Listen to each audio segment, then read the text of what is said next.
Welcome back, everybody. What's going on? Welcome back to CourtVision with SoPrettyToni, where we talking basketball, breaking down the big moments, and tell it exactly how it is. Exactly how I saw it, exactly how it is what we're going to discuss. No more, no less. Those that come into the building, make sure you hit the like button immediately so we could go ahead and we can get started. That way we don't have to continuously say, hey, hit the like button, hit the like button. At the end of the day, it's okay. And Atlanta, let's talk about good old Atlanta. Atlanta, we get into the Atlanta dream, that old Indiana fever, get in there and they come in there and they say, hey, what's good, ATL? And I'm going to say, what just happened, right? It was an easy opportunity for an easy win. However, that did not happen. Indiana Fever came into the Atlanta Dream and pulled off an upset over one of a profound team that I think that this here was a great win for the Dream. They just weren't able to capitalize on it. It wasn't one play that sealed this deal whatsoever. It was many. And so we'll get right into it. At the end of the day, this was kind of one of those games where you're sitting on the edge of your seat for the most part of it, coming down the wire of the full quarter, which the Dream was unable to hold on to it, and it sailed away from us. It sailed away from us. Atlanta had opportunities. Indiana kept fighting through each and every opportunity that they were given at open moments, given the different rotations and stuff like that. And when it came down to winning, the Fever found a way to just get it done. So today we're going to break down the entire game and in a whole, and we're going to do it in segments. How did Indiana Fever pull this off? It's number one, right? We know those that saw the game, but there's some that didn't. So sometimes you have to just come in and you just have to give a full synopsis of the game, because some people somewhere just did not have the opportunity to really capitalize on this game. Let me center this a little bit, guys. That's a little bit too up there. There we go. So we're gonna give it to you just how it is, just how it ended up working out for the Fever. What did the Dream do to lose control of this game? Which plays changed the trajectory of the game? And were the coaching decisions that was made the right decisions? We need to talk about it. We definitely need to talk about it. And most importantly, should your Dream fans be worried about what happened in this one moment, in this one game, in this one showdown, or was this simply one of their bad nights that they had? And I'm going to say a bad night because there was plenty of opportunities for the Dream to be able to pull this off, but we do have moments where we don't have the best of games. So, Courtside family, let's get into it. Let's chat, because I already know y'all have something to say. And so since you have something to say, guess what? We're going to talk about it. And we're going to get into it right after this.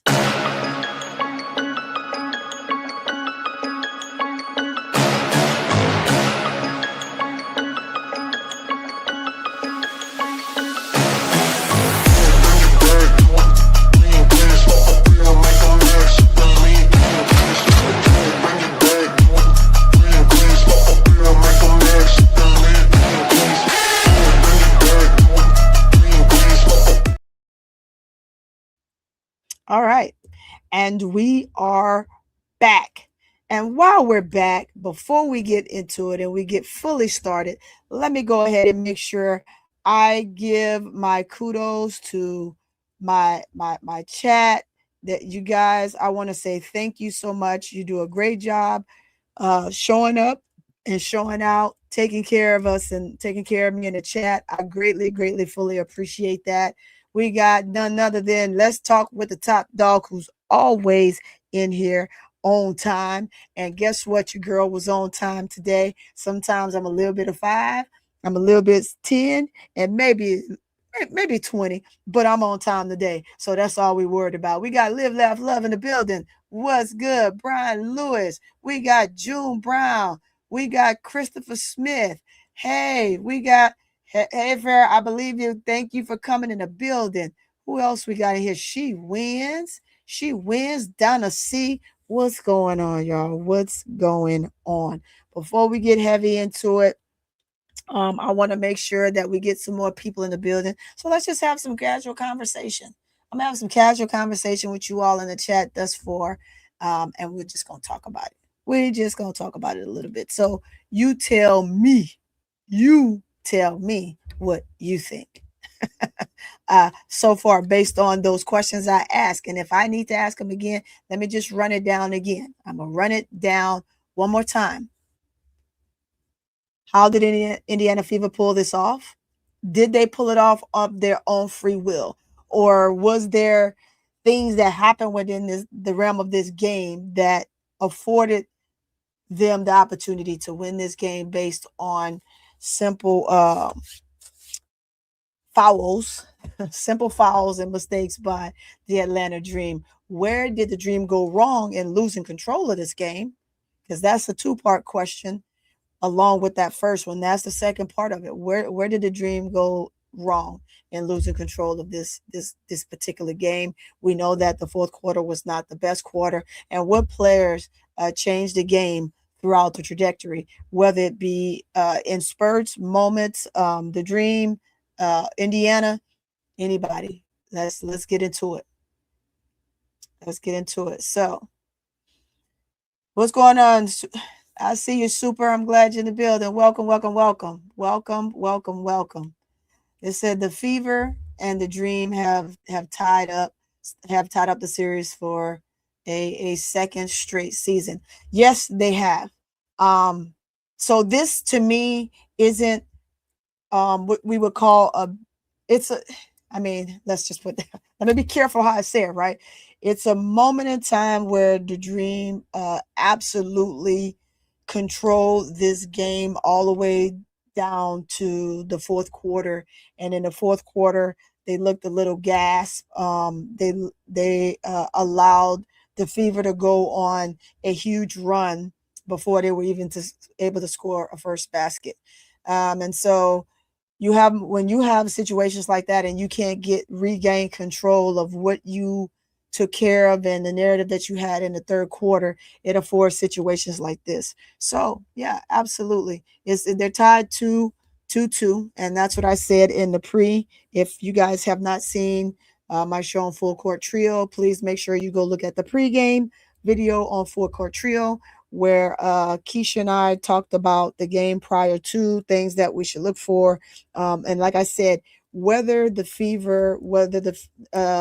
Dream rather won, that would put them up 3-1 over the Fever. And if they did not get the dub, it would actually tie the series. So I think that this team, for as the Dream is even with the flaws that they have, is a team that can and will get past. Should we have to play the Fever, I think that it's going to be one of those moments where they're going to get past them. I think it'll be absolutely fine. Let's see. What did you say? Brian says, Carl. Okay, Brian Lewis said, and we're just waiting to get into the rest of the show, guys. Just talking with you all for a little bit. It says, Carl has to get better. He's losing games because of loyalty. That can be so. Oh yeah, you was putting because of loyalty. Let's see. Moving on to Donna C. Says things happen. Dream unfolded and Carl lost momentum and couldn't adjust. And he couldn't adjust and get back control of the game in the fourth quarter. Absolutely. Allie is in the building. Allie said CourtVision at CourtVision. They lost control of the game in the fourth quarter. Mark is the fourth quarter. I know you're saying the fourth quarter mark. in the fourth quarter is pretty much in the last 4 minutes of the fourth quarter is pretty much absolutely correct. They went 4-21 from the field, 0-8 from the three. Absolutely. Situations is just crazy. You would love to see them do um, to I don't want to say do, but have a full game. The entire game won't always be the best, but if you can manage to play how they played in every single quarter up until the fourth quarter, where it just seemed like they just couldn't hang on. It's kind of crazy to me. Donna C said, let's see, Carl got to trust. Let's see, he has to trust and play the bench more. The starters got to get some rest, and is why they were gassed. And we all saw how gassed they were. The one thing about Indiana Fever and Stephanie White, right? Stephanie White knows who to pull, when to pull, give them the minutes that they need, and to be able to sustain and move forward. Super said, I agree with Donna. We need more bench production. I was glad to see Aaliyah Nye play yesterday. It was good to see her play. I really, really wish that she could have got more minutes. I think that Aaliyah Nye just has to be on the floor and have the opportunity to put up a couple of buckets. But if you're going to get burned, that's something that she has to work on internally. She's gonna have to work on that, and I'm not sure if that's the case because we just have not seen enough of Aaliyah Nye in these games to be able to determine whether or not she's able to contend with being on this particular team.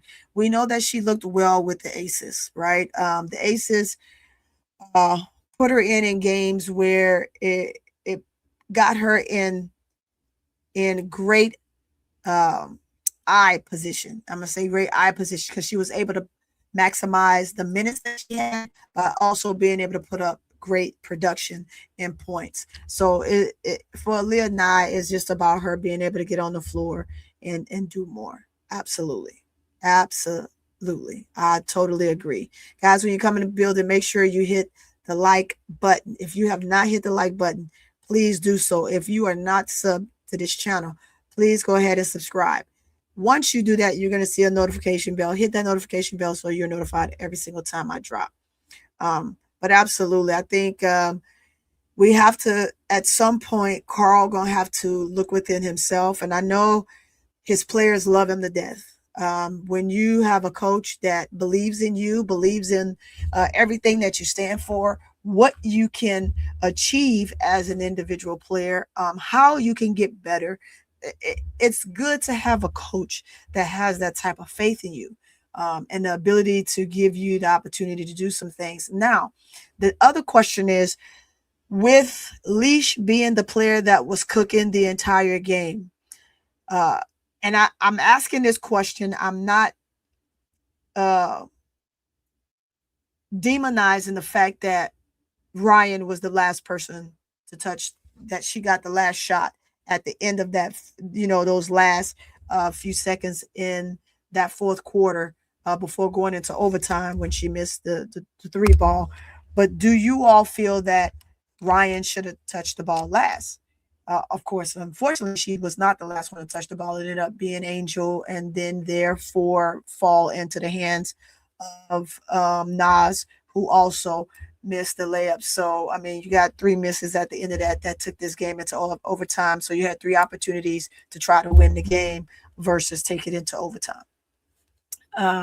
Brian Lewis said, Angel, Okot, Gray, Howard, and Barlace was the best combination on the court, and Carl never played it in the fourth quarter. Absolutely. And I do have that statistic. I'm glad you brought that up, Brian, because sometimes you just have to show.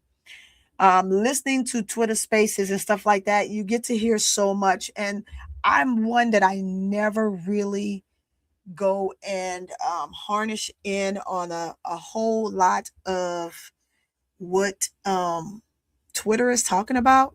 That I go and I look at some things, but I never really truly bring it to you guys. I absolutely truly just don't. I don't bring it to you guys and make it a thing like it's something that's important that needs to be talked about amongst us in regards to everything that's going on threads. Sometimes threads can just be such a nasty place to be.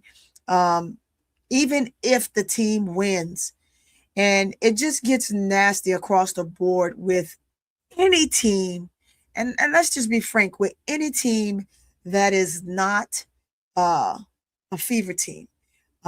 You do have some conversations about other teams that can be kind of decent, but anytime anybody play Indiana Fever, there is no great conversation about the opposing team whatsoever.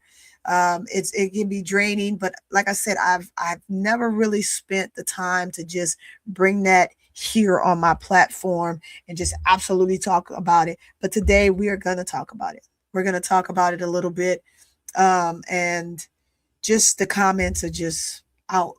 It's outrageous. It's absolutely off the chain.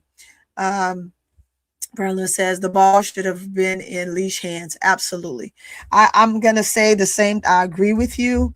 But although the ball was in Rye's hand, Brian Lewis, I'm gonna say this, and Donna C also agrees. Although the ball ended up in Rye's hand because Rye is your franchise player, if you look at the last play that Ryan had the ball, Ryan clearly had the lane. She had Sophie Cunningham on her. Oh my gosh, she should have took she could have taken it all the way. Neither here nor there. She opted for the three ball. I think that she should have took it in, allowed them to foul her, because at best they were gonna foul. She's coming into the lane and she's coming into the lane with a vengeance. So at best, that what they would have done is they would have gotten out of the way and allowed her to either shoot the layup or the midi, or they would have fouled her. And the way Sophie was playing defense, Sophie probably would have tried to recover and fouled her, or an opposing defender would have slid over and fouled her in that moment. We can go back and we can break this down and we could talk a whole lot. I think that the ladies have been beat down enough when it comes to social media, and I'm so glad that they're choosing not to take social media uh, engrossed in their mind to where it allows them to not be able to focus. They hear you, they see you, they know you. So do understand that they do see all that, they know all that, but they're choosing to say that they don't care. And I agree with them wholeheartedly.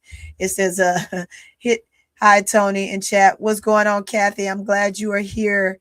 Glad you're here. Hi, make sure you guys hit the like button. True Tony. It says true. Tony was expecting Ryan to drive to the basket. Absolutely. What's going on, big girl? I am glad you are here. Glad you're in the building. She said, hello, people. Brian Lewis again. That's why I said leash, because Rye doesn't like to drive. Atlanta didn't need a three to win. To win that was a bad shot. That was a bad shot. I would say a bad decision. It's one of them unfortunate decisions that was made, which is kind of crazy. Um, I don't know. And Leash did somewhat. She did have an opportunity to come off a curl and really get the ball, and either take it. Like I said, one or two things was going to happen. They either were going to give up the layup or foul, because they were going to have to do one of the two. So do I foul and take the chance on the 1-and-1, or do I let her take the chance on her putting it up and missing it? And we all talk about the wraparound from Aaliyah Boston. That's just unfortunate. It says Ryan should have took it to the rack. Agree, Tony. Got the three, got the three the old fashioned way. Absolutely, I agree. I agree. Hi, big girl. They're saying hi to you guys in the chat. Then we move on. Got down to see Howard got to start going to the rack or middle shot if three's not falling. to get themselves going. I just think that she did have a great look. I just think she misjudged the shot. Because if she's wide open, sometimes when she gathers herself like that and she's wide open, that's a sure shot. I just think she just misjudged the shot. That's all. She misjudged the shot. It didn't fall. The goal was to, and we did hear in the presser, I think that I saved it. I'm going to go look for it, where we put in there that Semesco, they got to hear his commentation in that last huddle on what he wanted them to actually do. Big Girl said, I've been trying to run from the devil, but he's everywhere with this heat. Oh boy, it is hot. It says Stephanie White used Boston NNKKY Carl didn't use. Well, it should be didn't use. So all right, William, I'm glad you're in the building. Why Carl don't use Angel and Okot? He has no idea. Absolutely. And let me get to that stat because I have it. Let's pull it up because since we're talking about it, let's pull that stat up. Before we get to that stat, I do want to get to certain key points in this here segment. So let's just start with this real quick and then I'll pull that stat up for you. Indiana Fever, we're going to talk about it again. They came in and came into Atlanta ready to fight. They were ready to fight. I just think that Atlanta is a better team than the Fever. Both teams did not shoot very well from the 3-point line at all, which worked in our favor when it came to the Fever, and it also worked in the Fever's favor when it came down the stretch of those last few minutes of the fourth quarter, that although we did not start the quarter off well, we didn't start the quarter with Angel. I know that you have some people that will come on and they'll say, no, Angel ain't it. Angel's a great 6 or 7 man. Say that, come again? I don't think so. I think she's right where she needs to be. She's playing the minutes that she's supposed to be playing. I just think that when you're looking at winning, Carl, when you're looking at winning, you have to make sure you have your players, the right players on the floor. He started the fourth with Okot. That's great, but he went with Nas and Okot. Someone said, and I'm gonna quote them, and I like bringing up situations like this, although I'm not gonna call names because that's not something that I do. Someone said the best 5 on the floor was Nas, Okot, Rhyne, Leash, and Barlace. That's who they said was the best 5 on the floor. And statistically, that's not what that says. It's because people don't want to look at the truth. The truth is, even with Angel having a not so great scoring night, I'll take the 15 she gave us, right? By hook or crook. I mean, if you get it at the free throw line, you get it at the free throw line. Hook or crook, points are points. But you had Okot come in and she gave you the buckets that Angel were missing, which are okay. And Angel admitted that at the end of that first half when Holly spoke with her, and like she said, Holly asked her, what was the gist of her team and how they were doing and how did they manage to pull off what they pulled off thus far. And like she said, in the first quarter, she played like shit. She agreed to that. And from there, Holly asked her, how was she able to, what did she do or figure out to be able to overcome that? And like she said, just believe in herself, slow down, take her time, trust the process, and trust her work all at the same time. And we just have to make sure that her teammates moving forward, when Angel is playing like that, they just have to be in her ear. Hey, slow down, take poise, take a breath, and it's going to be okay. I love the togetherness that they had at the end of that. But Indiana Fever coming in with the will to fight through. They saw the statistics. The statistics were that the Dream were supposed to win this game. It was a 60 to 40% that the Atlanta Dream was going to win this game. Of course, Fever says, I beg to differ. And with that, hey, it is what it is. Let's start with Indiana Fever because uh, you've got, in a sense, you got to give them their credit for fighting through it down those last, we could say 4 minutes, but it was really those 2 minutes where, I mean, they kind of stayed, they ended up closing the gap, right? We were up by 10, they closed the gap, but the most critical moments for me was the back-to-back threes by Kelsey Mitchell. That was the moment that turned the table. Kelsey put up that three ball and made it 78 81. We went down. We weren't able to capitalize on the score. And then we get back. Kelsey Mitchell comes back down and she says, I'll take it myself. I think the very next play, CC tried to put up a three ball. She missed it. We go back down on the other end. We still don't score. We don't get a foul call. And then you get Mitchell, who gets a corner three to tie the game. Now we get down to the wire. Both teams go back and forth again. No score. Fever calls a timeout. They don't score. Dream then gets the ball, and we get the timeout right before the last bucket that Rhyne, three ball Rhyne took. Angel gets the rebound, misses it. Nas gets the rebound, misses it.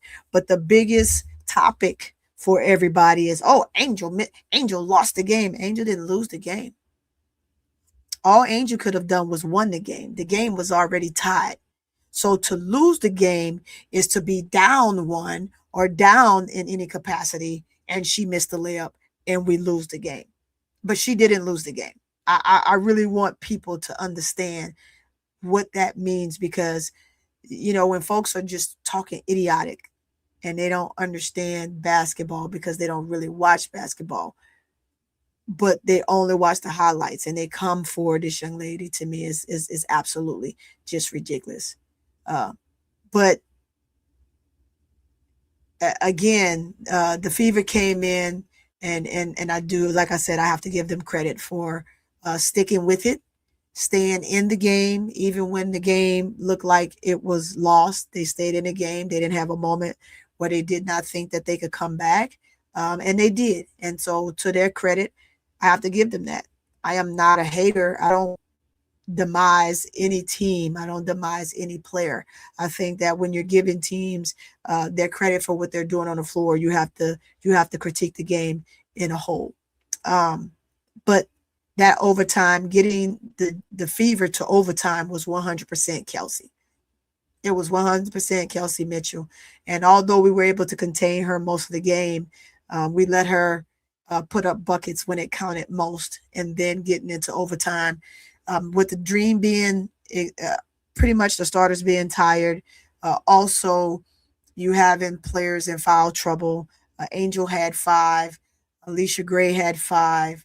Rhyne had, I think it was 4. Let me go to it. Rhyne had a few herself.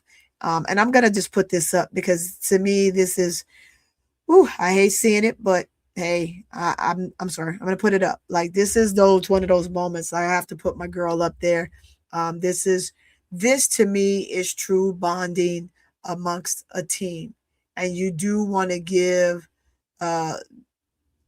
this team credit. And a lot of the teams in the league right now, they're putting themselves in position to where they're forming sisterhood within their team, and it's allowing them to have a bond regardless to whatever the narrative is. And I think that that's a great a point to be able to emphasize on just this alone right here, on how Rhyne was able to just come and lift her up, and Allisha's there, and it's like, hey, we trust and believe in you, and we're so glad that you're able to do what you need to do.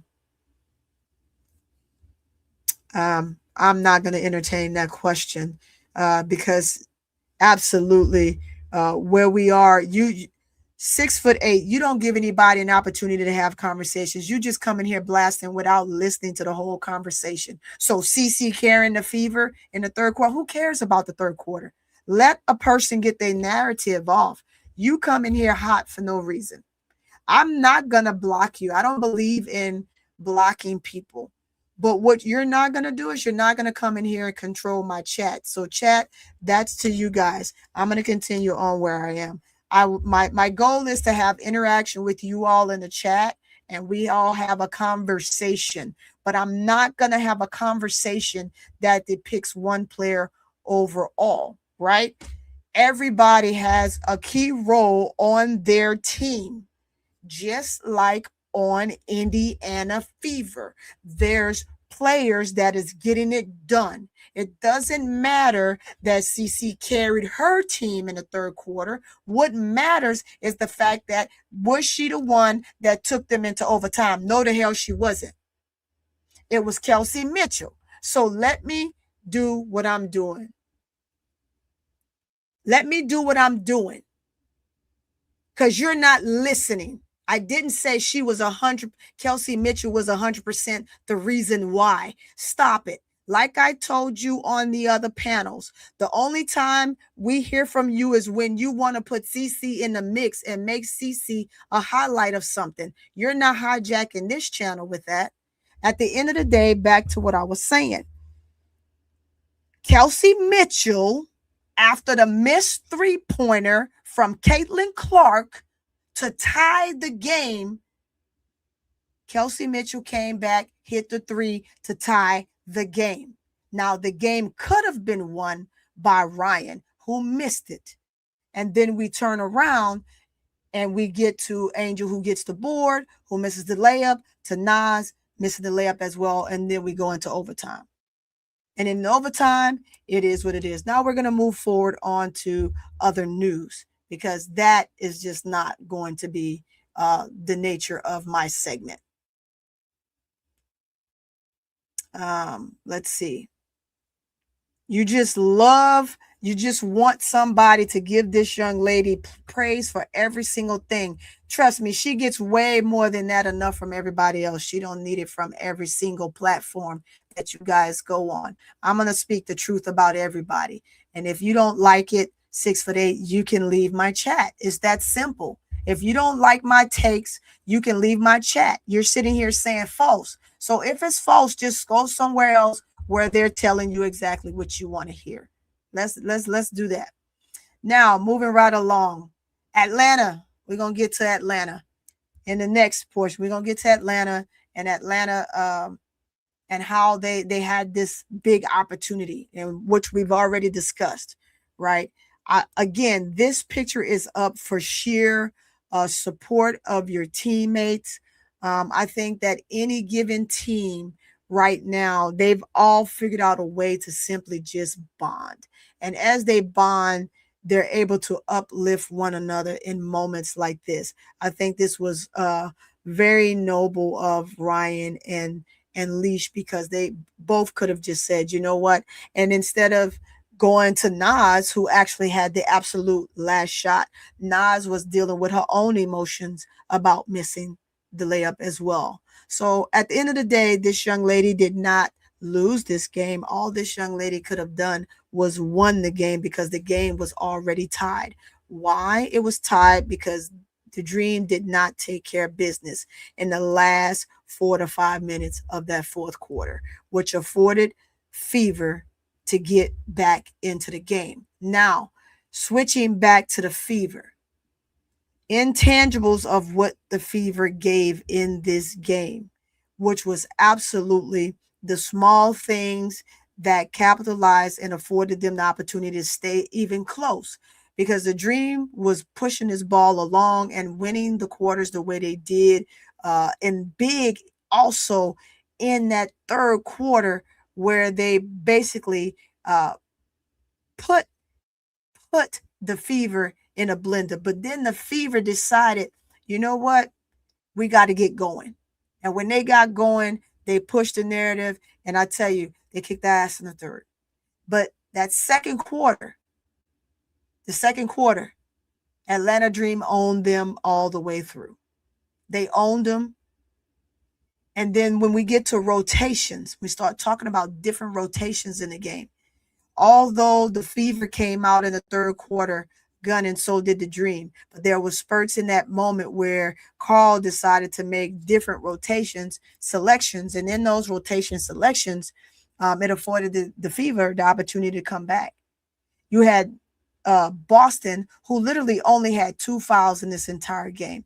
Boston was fouling her ass off, period. She was fouling her ass off. That's all she does is foul. And you can't get them to blow the whistle on her enough. Even down in those last, what was it, 2.5, 3 minutes of the game when Boston, and I think it was the last 2 minutes, Boston attacked the basket and she extended her arm and knocked Reese completely on the ground. And that's how they ended up with what was, I think it was 74 before Mitchell hit the 3 ball. No, 75 before Mitchell hit the 3 ball. And that was crazy to me, right? And they gave no call on that. Before that, Mitchell also took Angel straight to the basket, pushing herself in Angel's body and then extending out for the layup. Those are things that now I'm going to go on attack on Angel because Angel has 4 fouls. And I mean, it has 5 fouls. And since she has 5 fouls, I'm going to attack her, right? Because she's going to do one or two things. She's going to foul me or she's going to let me make the layup. That's the same thing I was saying about the last shot that Rhyne had. She had Sophie on her. She already burnt Sophie. She should have went straight to the cup. If she would have went straight to the cup, the Fever could have done only 2 things. Either attempt not to foul and just let her make the easy layup and we win, or foul her and take their chances with her getting the 1-and-1. It doesn't matter if she made 1 free throw or both free throws. That's exactly what would have happened. So it is what it is. Moving forward, I was talking about Boston. Now we talked about Boston, Mitchell. Timpson had a show. Right now, I'm going to say this. Carl Semesco has to do a great job the rest of the season. He has to do a great job at the rest of the season because if he doesn't, you're going to be fighting down to the last wire, which I don't think he really truly want to do. If you spend more time than none trying to fight down the wire of these games, you're going to find yourself somewhere in 8th. At this point, I just think that the Fever just needs to figure out a way to just get to the playoffs. They're already in, these top 8 teams are already there. But the last thing you want to do is lose any more games. Losing any more games. I'm going to say this. I would love the matchup to be Indiana Fever and the Atlanta Dream. I would love for that. You know why? Because the Dream will win. The Dream will absolutely win.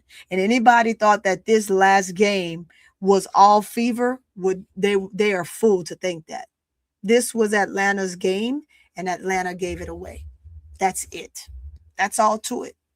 I think that if Atlanta would have played the very first game decently against the Fever, they probably would have been 3-0 coming into this 4th game, and then pulling it out. They could have swept the Fever, and that's just my opinion, which is the absolute truth. That first game, the Dream did not show up at all. And I think they lost, what was it, by almost 30 points? They didn't show up at all. They were just there. And then the next 2 games, they beat the Fever 100 plus. So then when we move on to this game, you're in the same trajectory, but the team runs out of gas. They absolutely, truly run out of gas, period. Let me see. Let me get to it. I think it's a photo. I have it, and let me pull it up for you guys. Let's see. Images. Let's go to it. Let's go to it. I saved it because I wanted to make sure I pulled it up for you guys. Let's go to my gallery. Gallery. Here it is. I think this is it.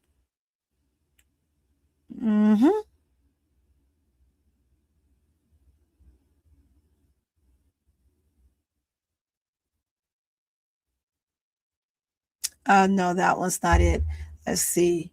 Let me look over here, guys, but I'll get to it. It tells you the standings of each team, how many more games they need to win in order to clinch their spot in the playoffs. And so until I can get to that, let me see, is it here? Well, actually, I found it on here. Let me go back to this area here. I found it on here. I saved it, but I don't know where I saved it to. Let's get back to it. Where is it? Uh, scroll it down, scroll it down. Anyway, we know that the Aces and the Lynx have clinched the spot. The Fever needs to win 3 more games to clinch the spot. I remember it off the top of my dome, so I'm just going to give it to you. I wish I could find the picture like right now. I hate all this searching at the last minute when I've already had it, already ready to go, but then it's just not in my sight right now, which is bothering me. Let me go back to my gallery. I'll go back to my gallery for you guys because I'd rather show you than to just tell you. But the Fever needs to win 3 more games, then they will clinch their spot. The uh, the Dream and New York need to the Dream, New York, and the Mystics need to win 4 games to clinch a spot, and Dallas needs to win 5 games to clinch their spot. So there we have it. Again, once I find find that, I can put it up here. What is this? Let's see. Is this it? This stuff is so all over. I have so many pages, guys. I try to get stuff for you guys, and then I don't delete the stuff, and so stuff's on top of stuff. So I'll do better with that. I promise. I'll get better. I shall get better at some point with that. I'll just say I promise I'll do better. How about that? I ain't giving you nothing else. I don't care about the rest. But anyway, that's what they need to move forward. So if that's your teams, make sure you remember that that's what your teams need to move forward. What's going on, ADP? I'm glad you made in the chat. I didn't say hi to 6'8", although he and I we be at it sometime. I got Big Dog came in the building. Thank you guys. We got William Roy in the building. Who else came in here? Henry came in the building and said a player with Ryan Howard's talent. A player. Let's put this up. I like when they say stuff like this, even if it's good or bad. It says a player with Ryan Howard's talent and athleticism should be driving to the basket all the time. Standing on the corner, just shooting threes is a waste of her talent. You know what, Henry? I'm gonna agree with you. I 100% agree with you on that. Let me get back at the top. I 100% agree with you on that. I think that she's a big body, she's solid, and she can attack the rim really, really well. I would have loved to have seen her take that last play and get to the basket, especially because she already burnt Sophie. All Sophie could do is try to recover and either follow from behind or the help side defense came over and fouled her and she got maybe an and one, or they just fouled her and she went to the free throw line. I absolutely truly saw that happening, and it just absolutely did not take place, and I wish she would have. Says I agree, Tony. Atlanta is definitely the better team, and Carl's rotation of the players is not good. It's absolutely not good. It really isn't. And Carl, make no mistake, Carl, because we know that you guys watch these shows or clips of the shows or whatever. Do understand this, Carl. Understand nobody is attacking you. We just wish that you would take the opportunity to look at what you have and watch the right statistics on the floor and try to put yourselves in situations that are winnable moments versus making it difficult for yourself. Let's see. We have Kenya. Hey, Kenyatta, welcome to the building. Ryan Handles is suspicious. They might be, but I think they're good enough to get to the cup. I think they're good enough to get to the cup. Yes, we are, Tony. We are definitely attacking Curl.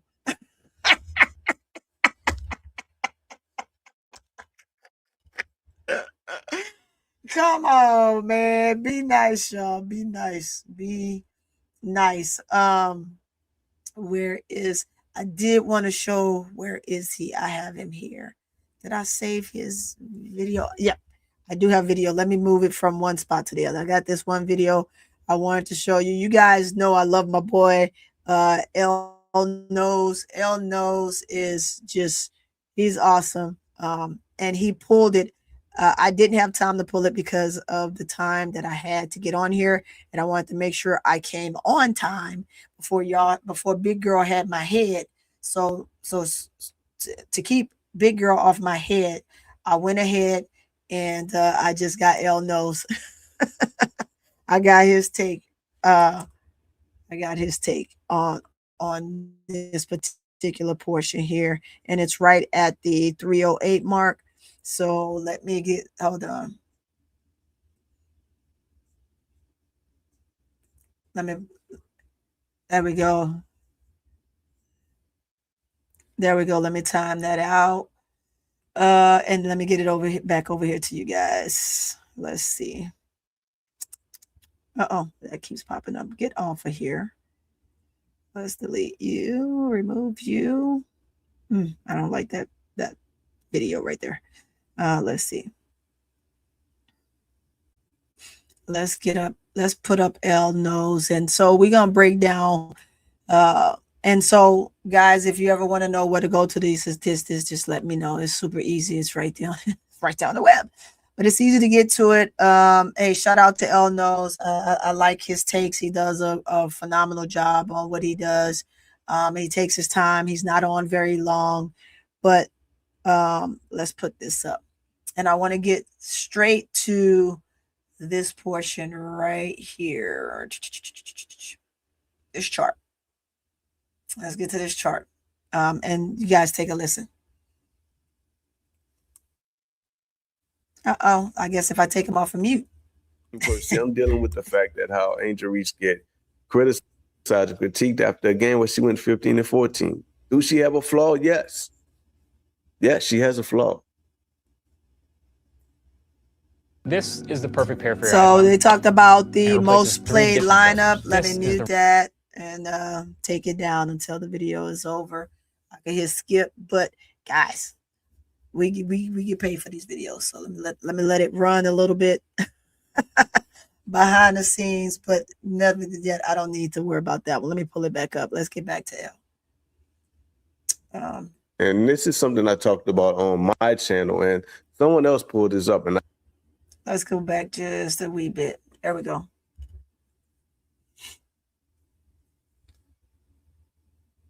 Okay, I wanted to make this bigger. Okay, and this is the most played lineup, y'all, for the entire game. Someone else pulled this up, and I didn't, and someone else pulled it up. But I talked about this last night before I went to bed because I wanted everyone to know, like, I saw this before we even looking at the analytics, okay? Absolutely. Now, I'm going to let you guys continue to look at it until you figure out what you're looking at right now.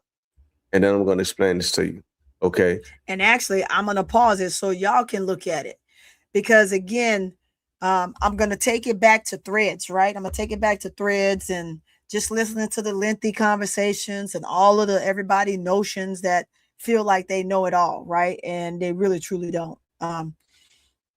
Let's go back here. They really don't. The word on the street on threads was the best lineup was supposedly have been Okot, Nas, Rhyne, Allisha, and Barlace. That's what they said. Now I'm looking at the lineup with Gray, Howard, Nas, and Barlace. Here it is. It's Gray, Howard, him and Barlace and Okot. I'm sorry, no, it was that one. It was a plus 25.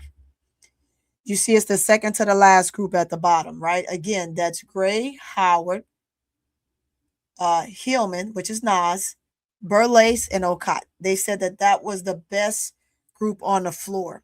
It was not. They were a plus 25. They were a plus 25. And this is what I'm talking about when folks try to get into too much. The best group on the floor for Indiana Fever was Cunningham, Harris, Boston, Clark, and Timpson. That's what they said. That's what they said. That was the best group on the floor. I think when that group came in, that group had a great run. That was the group that was a part of the third quarter that 6 for 8 likes to talk about. That was the group that was in the third quarter. That's the minutes that group played. That group played 5 minutes 30 seconds. And then when you get down here, the best group and the overall group out of even both teams on the floor was 87.9+%. That was Allisha Gray, Rhyne Howard, Angel Reese, Burleigh, and Ocott. The absolute number one group on the floor. And so, Carl Semesco, this is where we come to you and we talk to you about understanding the lineups that you have on the floor. Because with this lineup right here, this lineup killed. Indiana Fever did not have an answer for that particular lineup. Anytime they tried to make a run, that group right there was the one that came in and did business. Absolutely. Uh-oh. Let's see, somebody in the chat doing something crazy.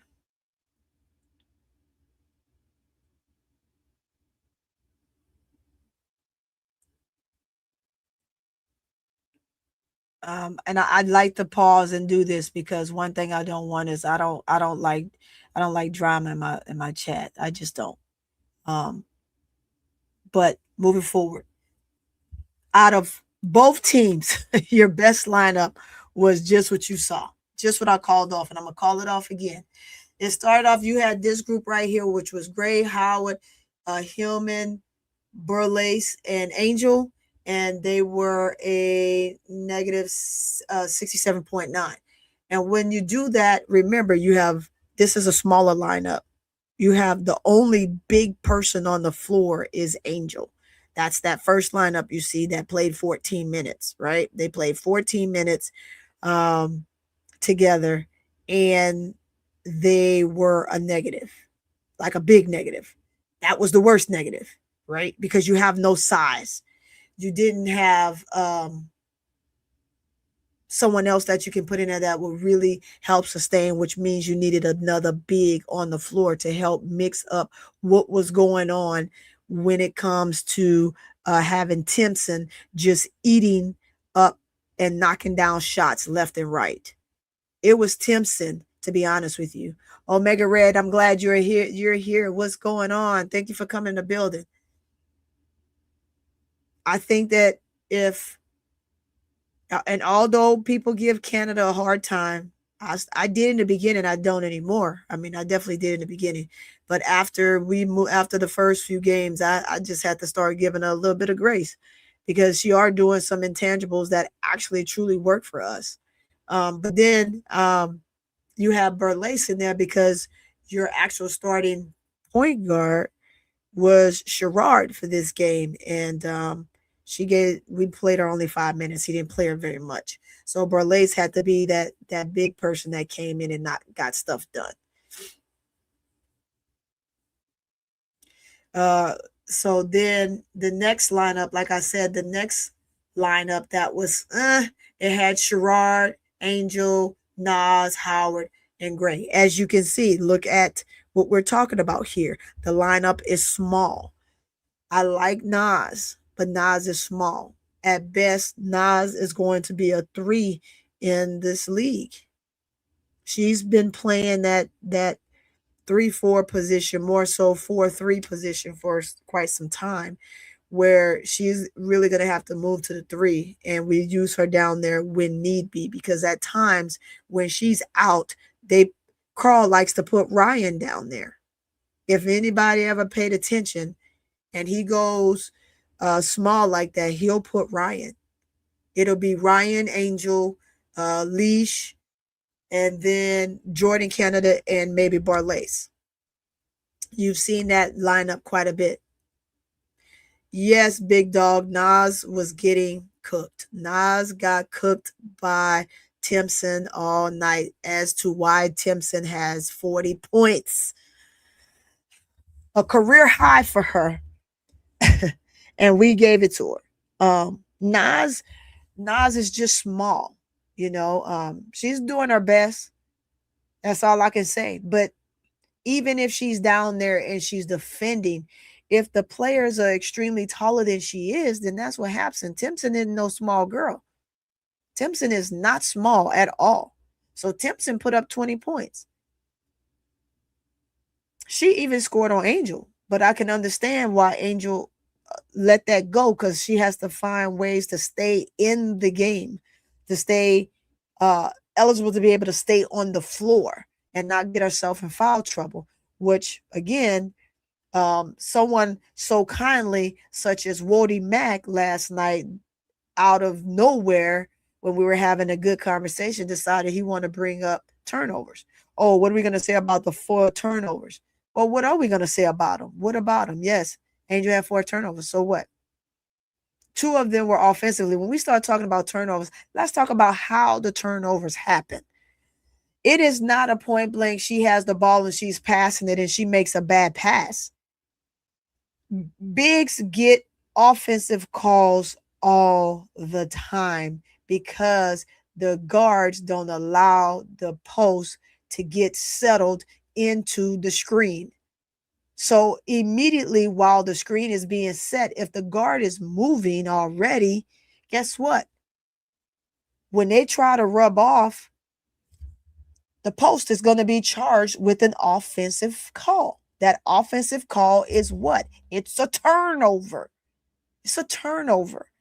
So if we're going to bring those up, let's bring them up for the real reason as to why turnovers for bigs happen. This is a big versus a post. And like I explained to him yesterday, what are we worried about turnovers for when your player still had 1 more than her? And why is that even an issue? It's another thing for someone to come and dump on something that this young lady has or hasn't done. She gave it to y'all raw herself when she was asked. She didn't play well in the first half, in the first quarter. She came back and she got it done. So, I mean, it's super, super easy. Let's get to that. But I wanted to put this up by L so y'all can see that. And I wanted to just kind of freeze it a little bit just to give y'all that. And in context, let's go to it. If I need to zoom it in, let's see. It's not going to let me zoom. Oh, well, it ain't going to let me zoom it. There we go. I was trying to zoom it in, but that's okay. But that's the different lineups. We had 5 different looks. The last lineup was Angel, Nas, Howard, Gray, and Pow Pow. Before that, like I said, you had Okot. This lineup was not even a good lineup. And this is what they said was a great lineup on Threads. So those that were engaged on Threads and and ha and oh yeah, you're right, that was the best lineup. Olcott, Burleigh, Nas, Howard, and Gray. It was a plus 25 and a plus 25 only.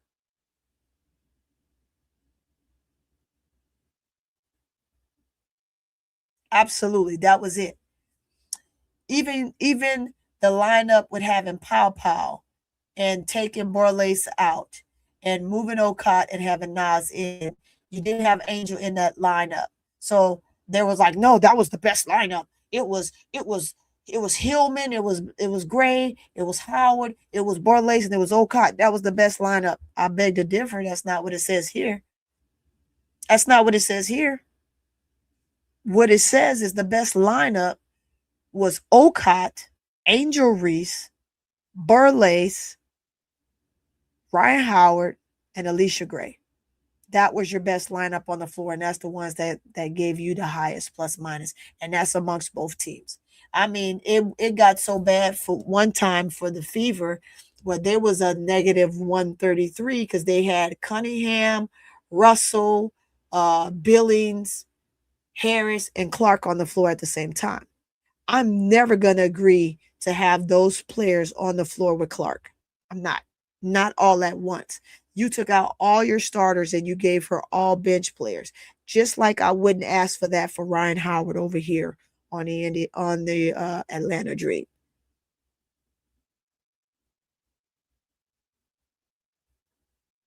What's going on? What's going on, Benny? I'm glad you're in the building. Hey, make sure you guys hit the like button.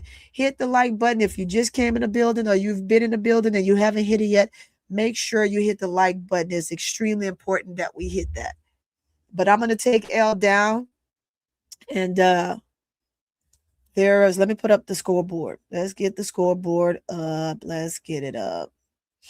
So we can look at it one last time. Let's look at it one last time before we move on to the next game, right?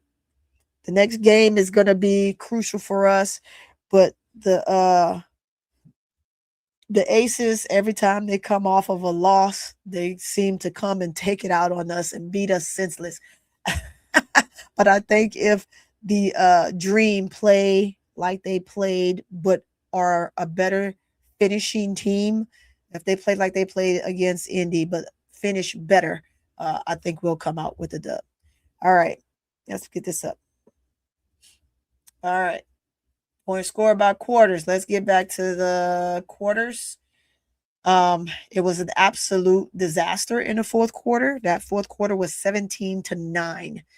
We only scored 9 points, Dream fans. We only scored 9 points in the quarter, and that was the difference maker. When we put up 28-24 in the third, 23-19 in the second, and tied the first. All we had to do was maybe get 15 points or match the point setting with them, and the game would have been an easy win either way. What's going Hey, what's going on, Willie Roy? I see you saying what's good. Said Pow still playing bad, and that's why she wasn't used that much. Yeah, Pow is coming off. This is her first game back off an injury, guys. So I don't expect Pow. I didn't expect her to have a great game because she had literally just come off of being on a long injury protocol. So statistically, points scored 32-24. Of course, Allisha Gray over Caitlin Clark. And then we literally have 14 all-in rebounds for Leah Boston and Angel Reese, and 6 to 9 assists per the two players that everybody loved to just talk about so much, but one in a great light and the other one in such a nasty way. And that nasty player still ended up being close to her in assists and close to having a triple double, just as most are.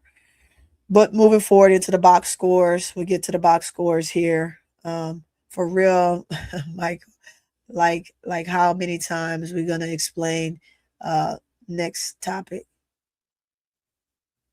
Let's see. Michael says, "Big girl, like say like how many times we're gonna explain." It says, "Let's move on. If you don't understand the point, you don't understand the point." I'll let y'all have what y'all talk about in the chat. I'm gonna get out of that. Moving forward, okay. So we talked about the different quarters. Timpson, 20 and 7. Big night for her, just having her cake and eating it too, for 9 layups. Most of them were layups. And then she had the 2 or 4 at the free throw line. Boston 18 and 14, Mitchell 20 and 1.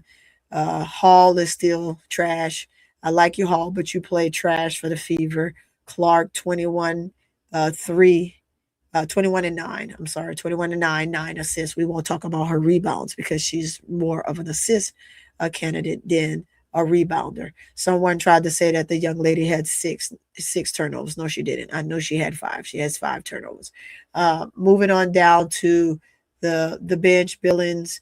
Billings put up a good fight. She did a whole lot of fouling. She only had 2 fouls. She literally should have had about 4 or 5 fouls in this game. So did Aaliyah. Boston literally had 2 fouls. Boston, too, should have been in foul trouble. And they just did not make the calls on them like they needed to. However, that's neither here nor there. You still got to play through calls that aren't given. Russell, had 2 points. Cunningham, 3 and 7. Harris was 3 and 2. And of course, Raven Johnson was only given 3 minutes, so she weren't able to give you anything. And again, we talk about the 3-point shooting. Fever was 6 of 24, and Dream was 8 of 32. So both of them were 25%. They just had a horrible 3-point shooting night. Still better than most for the Dream. I'm going to say that because they've been in a 3-point shooting slump this season. Hillman 6 and 6, Reese 15 and 14, Gray literally had 32 and 7, Howard 17 and 5 assists, and Sherrard just didn't give us anything this game because she played 8 minutes and she just didn't give us anything. Burleigh gave us 10 and 3. Aaliyah Nye, she played 2 minutes. She put up 1 3-pointer, nothing. Pow Pow, she gave us 1 3-pointer. She was 1 of 6 for the night. And then Okot was 3 of 4 for 8 and 7. That's what you had. And then when we get to the turnovers, since folks love to talk about turnovers so much, you had Boston with 1, Mitchell with 1, CC with 5, Russell with 1, Cunningham with 1 for 9 turnovers. You had Hillman with 2, Reese with 4, Gray with 4, Howard with 2, Okot with 1, and Barlace with 1, which gave us 14. So typically you don't get this many turnovers from Allisha Gray, but she did have more than usual. Angel, it's just one of those tough nights where she had 2 moving screens. One was a turnover on her. Another one was trying to get a pass in that was deflected, so that goes on her. And the other 2 were moving screens. So when we're talking about turnovers, let's be honest about how turnovers are happening. And I'll be like, oh, she has all these turnovers and blah, blah, blah. I don't want to hear that. Turnovers are turnovers. If you make a bad pass and you turn it over, it is what it is. CC has said it herself. She has to clean up her turnovers. We've said it as well. She needs to clean up her turnovers. Angel says she needs to clean up her rebound. I mean, her executing layups and finishing. And we said she needed to execute layups and finishing. So it's the same on both ends of the coin. And we have to just be honest about the game and not look for more things than there are none, and just talk about the game within itself. Now, there was something else I wanted to show. Let's get to it.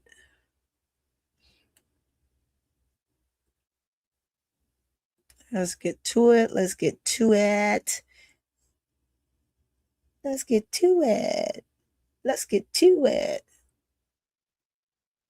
It's in this thread. Let's see. Let me make sure I go to this thread and close it out. That wasn't it. Here it is. I wanted to pull it up just because. Let's just pull it up just because. Because the wonderful things that we done. Here we go. I hear that. No crying. On a 17-4 run right now. You started that with a 7-0 run. How did you kind of get things going for your team? Yeah, I mean, I was playing like in the beginning, but it's a game of runs. You got to put that in your back pocket just because you know you have teammates that have your back. Leash, Medina, Rhyne, they're carrying us right now. So Y'all hear that? No crying to mama. No feds being petitioned. Nobody petitioning Congress. No cops being called. No federal agents getting involved. Just accountability. It's got to be refreshing for some people to see it, right? I mean, after all, that's what we always claim we want our athletes to do is take accountability, be responsible for when you're losing or when things aren't going your way, crying to the officials all the time. We don't like it when people are doing this and doing that, except for some people, right? Because there's just something about them that plays into our ideology or whatever the case may be. Me, on the other hand, I'm just looking at this from an athlete's perspective and going, this is what basketball, sports really in general is all about. We always talk about taking accountability and teaching camaraderie and what are things sports do in terms of teaching all of these things. When somebody actually does it.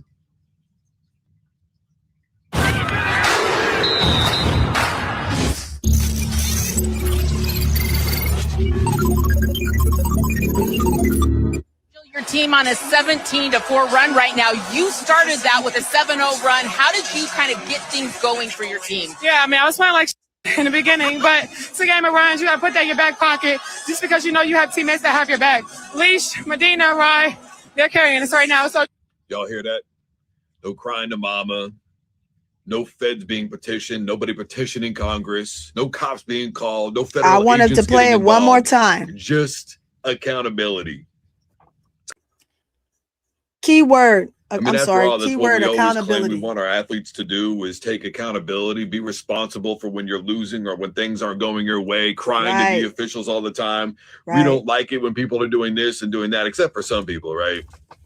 Because there's just something about them that plays into our ideology or whatever the case may be. Me, on the other hand, I'm just looking at this from an athlete's perspective and going, this is what basketball, sports really in general is all about. We always talk about taking accountability and teaching camaraderie and what are things sports do in terms of teaching all of these things. When somebody actually does it. Right. That's it. I wanted to put that up there, and that's to say this again, because people love to talk about accountability, right? Everybody want to sit here and have their opinion about what they think players should do. But when you played, did you own up to your mistakes? Did you take accountability, or did you come up with excuses? I don't think at one time since I have watched Angel Reese play, and this is my opinion, this is what I've known of this young lady, even since she was in high school. That's how long I've been watching her. That's how long I've been watching her. I've been at some of them showcases, in them AAU circuits and moving around and watching some of the best play, right? She played a couple of tournaments for the Blue Chip.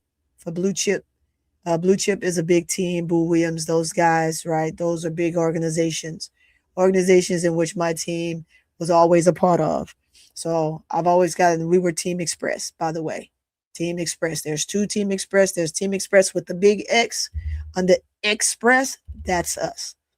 And we were always in that number. We always made it to the dance. Did we always finish well? No, because you run into players like Angel Reese. Did we ever play Kaylin Clark? No. My team never played Kaylin Clark because she just weren't at all the events that we were all a part of. But at the end of the day, I've been watching this young lady for a long time. And not one time that I've ever seen her not take accountability when she is not performing well. Not one. If you can point one out and tell me I'm wrong, then point it out, because you're going to have to show me. You can't just tell me. You're going to have to show me. When she's not playing well, she says she's not playing well.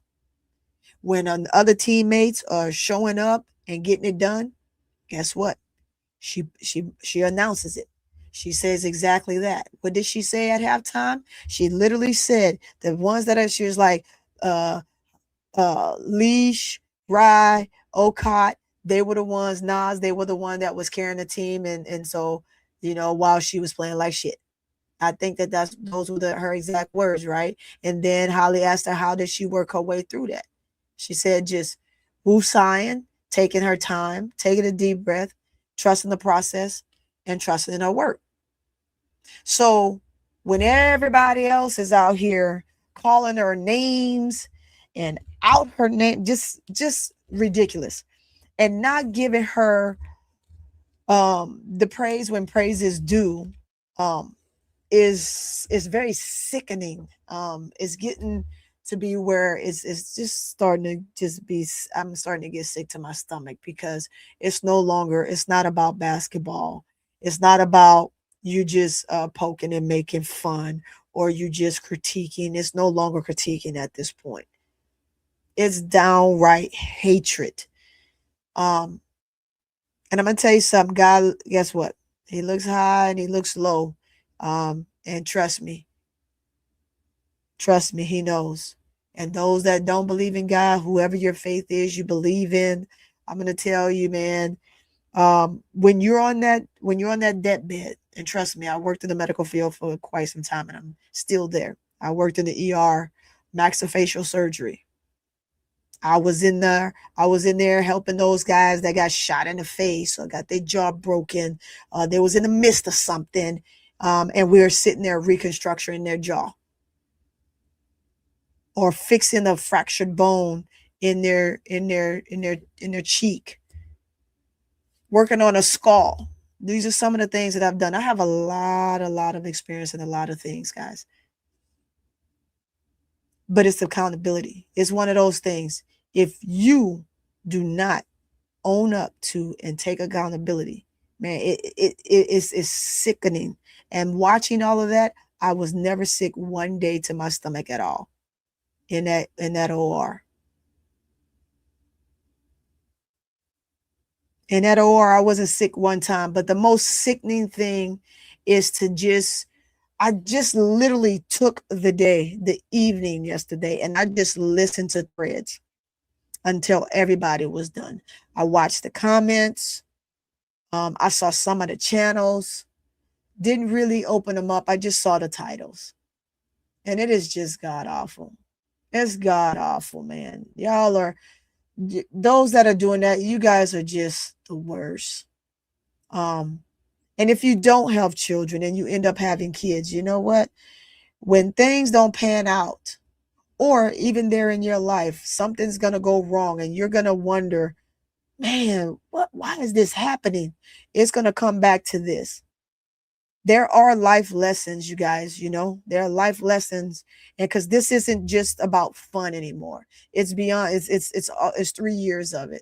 For this young lady's, it's 4 years of just grossness.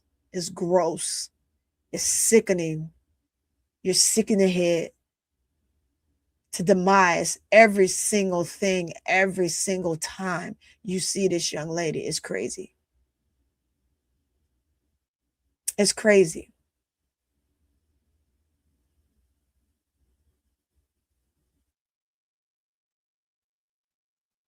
So we have to really, really be a little bit more vigilant in paying close attention to the game, because it's a lot of you that say that you are ballers and that you played or that you coached.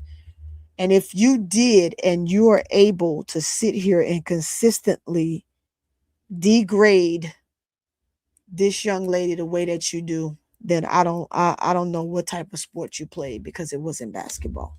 It wasn't. Because things happen in basketball. Situations happens. Players have a bad game. Players struggle in some areas. And the one thing about this young lady, she knows what she struggles in. She knows what she works on. And I'm going to put up one more thing that I think is very interesting and important for people to know. Where is it? I got it up here.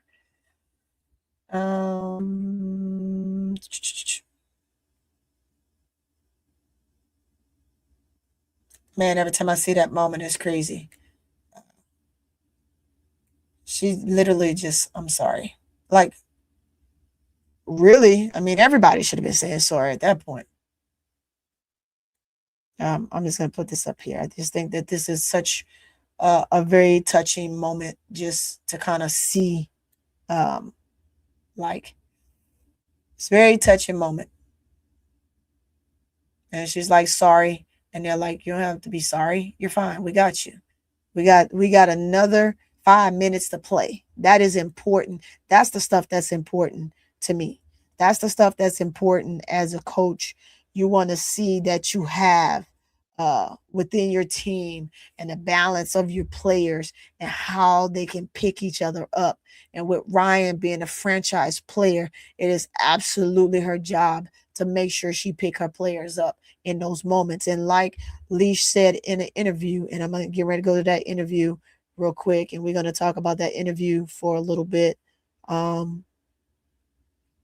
like she said, I'm not gonna tell you. She said most of you all saw it, but let's just get to it. Let's just play it. Let's just get to it. To it.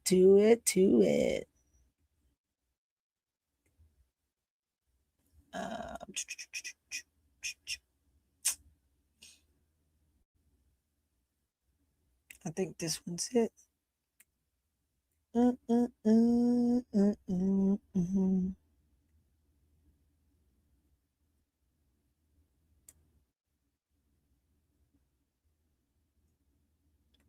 Yeah, boy, I tell you, them commercials be them commercials pop up so fast. Your fingers can't move quick enough.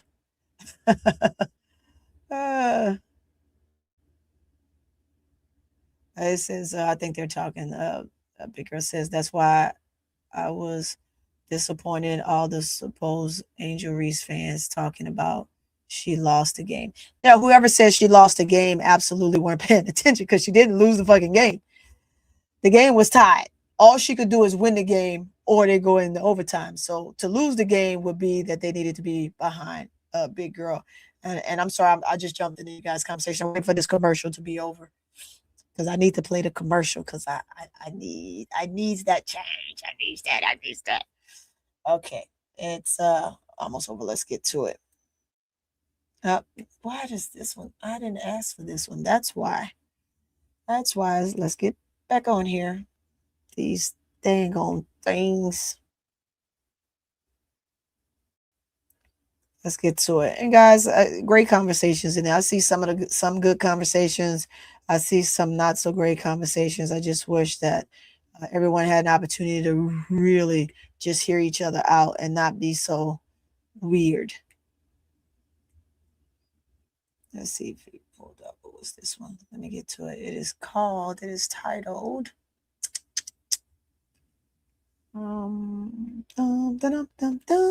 there it is. There it is, guys. It took me a second, but there it is. Let's get myself back down there. Get up here. Open this up. All right. Let's get to the post conference. Let's see. Pause it while it was playing. Let's play. Let's keep it moving until we get to the players. All right. Here we go. Let's get to the presser. Let's get it off mute. Let's take me through that fourth and overtime. They outscored 31-19. What changed in that at the end of the game? Wait, can you repeat that? At the end of the game, they outscored you 31-19 in the fourth and overtime. What was the difference in the game, you believe, at that point? I feel like we fought hard. I mean, I don't know. I just feel like we just came up short tonight. This question's for either of you all. When you face a team like this, obviously 4 times, you could potentially see them again in the playoffs. I guess what would you say you can kind of take away from a loss like this?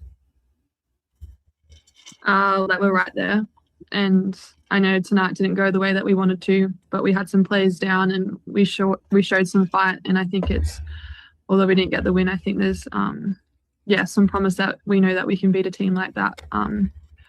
If we have a full team together, but even with the team we had tonight. Allisha, certain media narratives have run away with our sport. Do you have a message personally for those that think that passion, motor, and competitive spirit degrade the sport?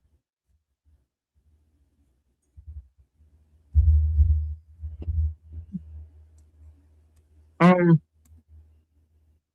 that's what we do. I mean, we come out, we play our heart out every night. Just like tonight, win or lose, like we give it our all for 40 minutes. I don't pay attention to narratives. I don't care about the narratives. I don't care what people say about my motor. I don't care anymore. Like, it's getting tiring. Like, we're paid to do this, and people make up narratives, and I don't care what they got to say. Like, I know what I give to my team every night. And as long as my team love me, the coaches love me, Atlanta Dream love me, I don't care what nobody has to say about the motive and the love that people have for the game. Like, outsiders are going to talk. That's what they do. Just got to not worry about it and just come in and do your job because they're going to talk regardless. Thank you. Hi, ladies. I know that right there was well said.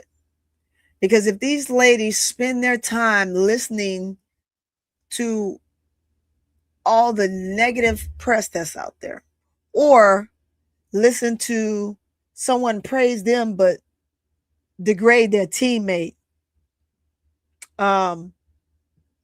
degrade their coach, anything that spills negative, these ladies really truly have to block it out. They just have to block it out, and they just literally have to just play the game. And sometimes it can be tough, and it's taken a long road for some of them to get to this point. Just like they said, they understood, because the treatment that they getting, they didn't get last year. They didn't get this treatment. Did they talk about some of the ups and downs that the Dream was having as a team, as a whole? Yes. Yes, they did. Right? And some moments where you felt like they needed to fight, where it looked like that they weren't fighting. And so we talked about that a little bit last year. But to flat out degrade players is crazy. These ladies go through enough. And it's just absolutely crazy that a sport that they love, that they're getting paid to play because this is their job. And they want to have enjoyment in it, but they can't, because you got so many people out there calling them out their names, sending them death threats, telling them they better not get close to their favorite players, just stupid things like that. This is crazy. This is sports. It happens, and everybody can get it on any given night. And what I mean by that, anybody can win any given night. It doesn't matter. Doesn't matter. I think that, again, I said it early on, and I'm going to say it now, that the Dream is a better team. They showed you that they're a better team. They just fell short in that fourth quarter because they were gasped, and they didn't have Jordan Canada. They didn't have Jones. And so they just played the best that they could play without two of big key pieces for their team. And then just the rotations. Carl don't want to be critiqued, but Carl has to be critiqued, because Carl literally, truly has to look at the plus minuses of his rotations and go with those rotations. He just doesn't. And he has to put a midi in these ladies' games.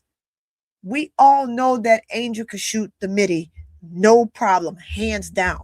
But on this team, you either shoot the three or you shoot a layup. That's it. That is it. You only got two shooting choices on this team. But it would be nice to have an all-around shooting game, i.e. as to what I said that Caitlin Clark needed to incorporate. And guess what she did this year? She incorporated that. And she looks like a much better player. Because if she had to just rely on her threes this year, she would take some of the heat that she was getting early on in this season for the lack thereof, the things that she needed to work on and add to her game that would absolutely put her in a better looking position. And she absolutely did that. She heard it. She adhered to it.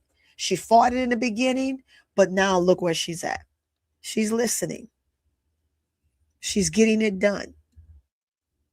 You don't expect a person to knock down 10 threes in a game. It's almost impossible. Can it happen? And maybe once in a player's career, yes. Or in that season. I don't want to say in a player's career, but in that season, yes. It's possible, but it's tough to get there. McBride was the closest person so far this season. And we're not talking about just points scored, because we've seen several players score over 50 points this season. But it's tough to, as a, not just as a former athlete, but as a coach, to kind of listen, see, and witness the stuff. What's going on, Tiffy Co? It's tough to watch how these ladies have to stand in front of the camera and keep a poise about themselves when they really going through something, right? I don't think she is. I just think she didn't want to answer the question, but she chose to go ahead and answer it, because for the most part that they said that they wouldn't take any negative questions. But I'm glad she took it anyway and was able to answer it the way she did. That tonight didn't have the outcome that you wanted, but what were some highlights of the night that you guys are pretty proud of? I thought for the first, basically the whole game, we played a really good defensive game on Indiana. They've got some really good scorers, and I think Leash in particular did a really good job on Mitchell, who's being scoring the ball super easily. And I don't think it was an easy 20 for her tonight. I think Leash made it really hard for her. And I think, I don't know how much they're averaging, but we kept them below their average. And I think, we had some pretty good production off the bench, given we had Jordan and Bree out. Yep. Also, follow up, Leash, I know you've been reading a lot of thrillers lately. Do you have a top 5 list of thrillers that you recommend? What am I on my book? Never Lie was good. The Perfect Marriage, The Perfect Divorce. I'm reading Rock, Paper, Scissors right now. So Verity? Yes. Verity. Yes, You she's know, they a got reader, movie coming guys. out, so She's a reader. that was a great book. Way to lighten the I'm reading mood. Rock, Paper, Scissors right now. So Way to By Alice lighten the mood. Feeney? Alice Feeney, the author? ooh. I think I'll look it up. Yeah. Hi, ladies. At the end of regulation, when the missed shot happened, some of y'all kind of surrounded Angel and were kind of saying some words of encouragement. What are some things y'all said there, and kind of some things you'll go forward in saying to encourage each other after this loss? I mean, it happens. Like, we know any other time, like, Angel will make the shot. I mean, she knows she'll make the shot, but in that moment, you just got to encourage your teammates. Like, no one person lost us the game. It's a team effort. And just like she's with us when we're struggling, we do the same thing for Angel. I mean, it's a sisterhood. Like, we really love each other, support each other. So, I mean, I'll put everything on the line that the next time she gets a shot like that, she will make it 100%. It's just this time she came up a little short, but I mean, I have all the faith in the world of Angel that she's going to finish her shots. How far battle tonight? What were some of the things that Coach had to say after the game? What was his message to the team? We played hard, just came up a little short. We know the loss is disappointing, but we don't have too much time to dwell on it because, I mean, we got to get ready for our next opponent. Izzy, we saw you had 2 quick assists, one to Medina, one to Rhyne. Just how much more comfortable are you getting with the ball in your hands as the game kind of slows down for you? I think every game is a bit different, but I think I came in with a bit more confident today. And I think the last couple games of my decision making in the paint perhaps hasn't been where it needs to be. So I guess I was kind of proud of myself for making the adjustment and finding my teammates a bit better. She did. There were a couple of stretches in the fourth quarter and overtime where the offense went a few minutes without scoring. How did not having Canada affect y'all in those moments? Okay.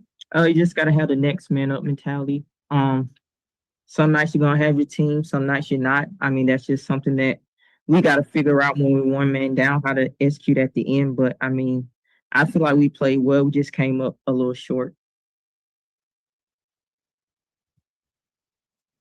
All good? Thank you. Yep, that was it. Carl comes up next.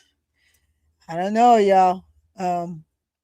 It's crazy that they were asked that question, right? I think their general concern was, hey, what was it that you all said? The Angel as encouragement. I don't know who on earth, Tifico,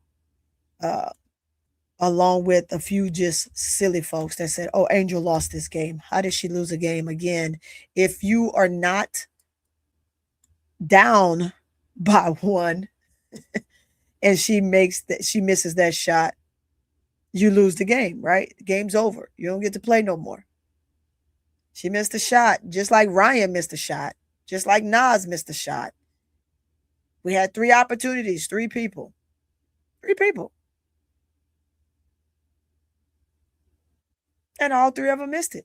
And now we're going into overtime. That's it. Let's see what Carl had to say. Let's get up here. I'll wait for Carl to come in the room. Tonight, disappointing finish to the game.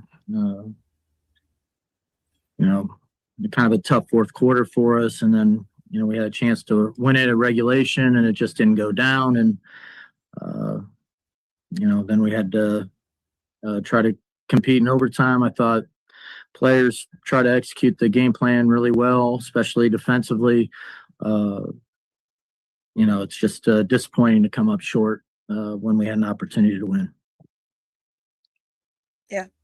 although outside coming up short at the end, Indiana outscored you 31-19 in the fourth and overtime. What do you feel like was the difference in that? Well, they went to a zone, and I thought we kind of got really stagnant. You still got to move against the zone. I mean, you got to look to penetrate and move the ball, flash into a window and cut. I just thought we got, standing around watching one person with the ball. We talked about it during timeouts, but it's still, we haven't seen a lot of zone, but we have worked on it in practice. And I think in practice, we've done really well against it. I just think today, late in the game, we kind of went away from what we typically do against zone and just kind of watched one person with the ball instead of, creating the kind of shots that we usually do versus zone. And I think if we would have done that, we probably would have seen like 2 possessions of zone. But I think because we were, passing and just letting them get matched up and stay matched up, I think we saw it a lot more than we would have otherwise. Yeah. Hi, Coach. I'm Annabelle Ryder with Decatur-ish. Just curious, you already mentioned kind of refreshing on how you guys respond to zone defense, but are there any other next steps that you guys are really highlighting in moving forward? Well, I mean, there's a lot of positives today. I thought, Izzy played well off the bench. We got Tahina back, and Medina did a really good job with her minutes. So, being a little bit shorthanded and to have those players come up and step up and give us a chance to win, I think that was really encouraging. Coach, at the end of the fourth quarter, obviously Angel and Nas had an opportunity to hit potential game-winning baskets. When Angel missed, obviously Rhyne and Allisha were kind of there to console her. What was your message to Angel after she missed that shot? We just had to move on to the next play. I mean, we did what we didn't run there was supposed to be one screen in there, and we kind of forgot the screen. But then Rhyne, took the shot, and we told those two to, really crash the boards and give us a second chance. They both did exactly what we asked for them. And then we got 2 looks, right at the end of the game that, could have won it for us, but, they rolled out. Just kind of a bad break. And one quick follow-up, how much of a difference not having Jordan Canada in today's game kind of potentially maybe have impacted the outcome of this game? Yeah, I mean, it happens. You have to go with what you have. And I think the players that that played today gave us a great chance to win. I mean, we're literally 1 possession, from winning the game against a very good team who's been playing really well. But, JC is a fantastic point guard. And obviously, particularly against the zone, she's somebody that we count on for penetrating to the middle and then passing it out to our shooters or dumping it down behind. So, and then just she makes such a difference in our transition game and gives us an extra really good defender out there. So we miss her, but she couldn't go today. So the people that went, I thought, did well enough to win, but unfortunately we came up a possession short. Hi, Coach. Nia's Vaughn here. Allisha Gray, despite the loss, 32, 7, and 5. Could you just talk about her performance today and what she was seeing? Come on, y'all. I mean, she was competitive. She just was aggressive. She was really good. And at the level she was competing on the defensive end as well, like to be able to contribute that way when you're having to guard one of the best players in the league for as much time as she did. I mean, I thought she was fantastic. Hi, Coach. Makaya Carlson here with AJC. Obviously, I know you guys are probably having a one game at a time mindset, but what are some key things from this game that you're planning on telling the team or hoping that they talk amongst each other to take to the next game? Well, I think it shows that, we have a really good team. I mean, Indiana's excellent, and despite being shorthanded, we were right there. That's why it hurt so much, is because we were right there. Just have to be able to finish that off a little bit better. And then, when teams make an adjustment, be a little quicker to make our own adjustments. We talked about what we wanted in the timeouts, but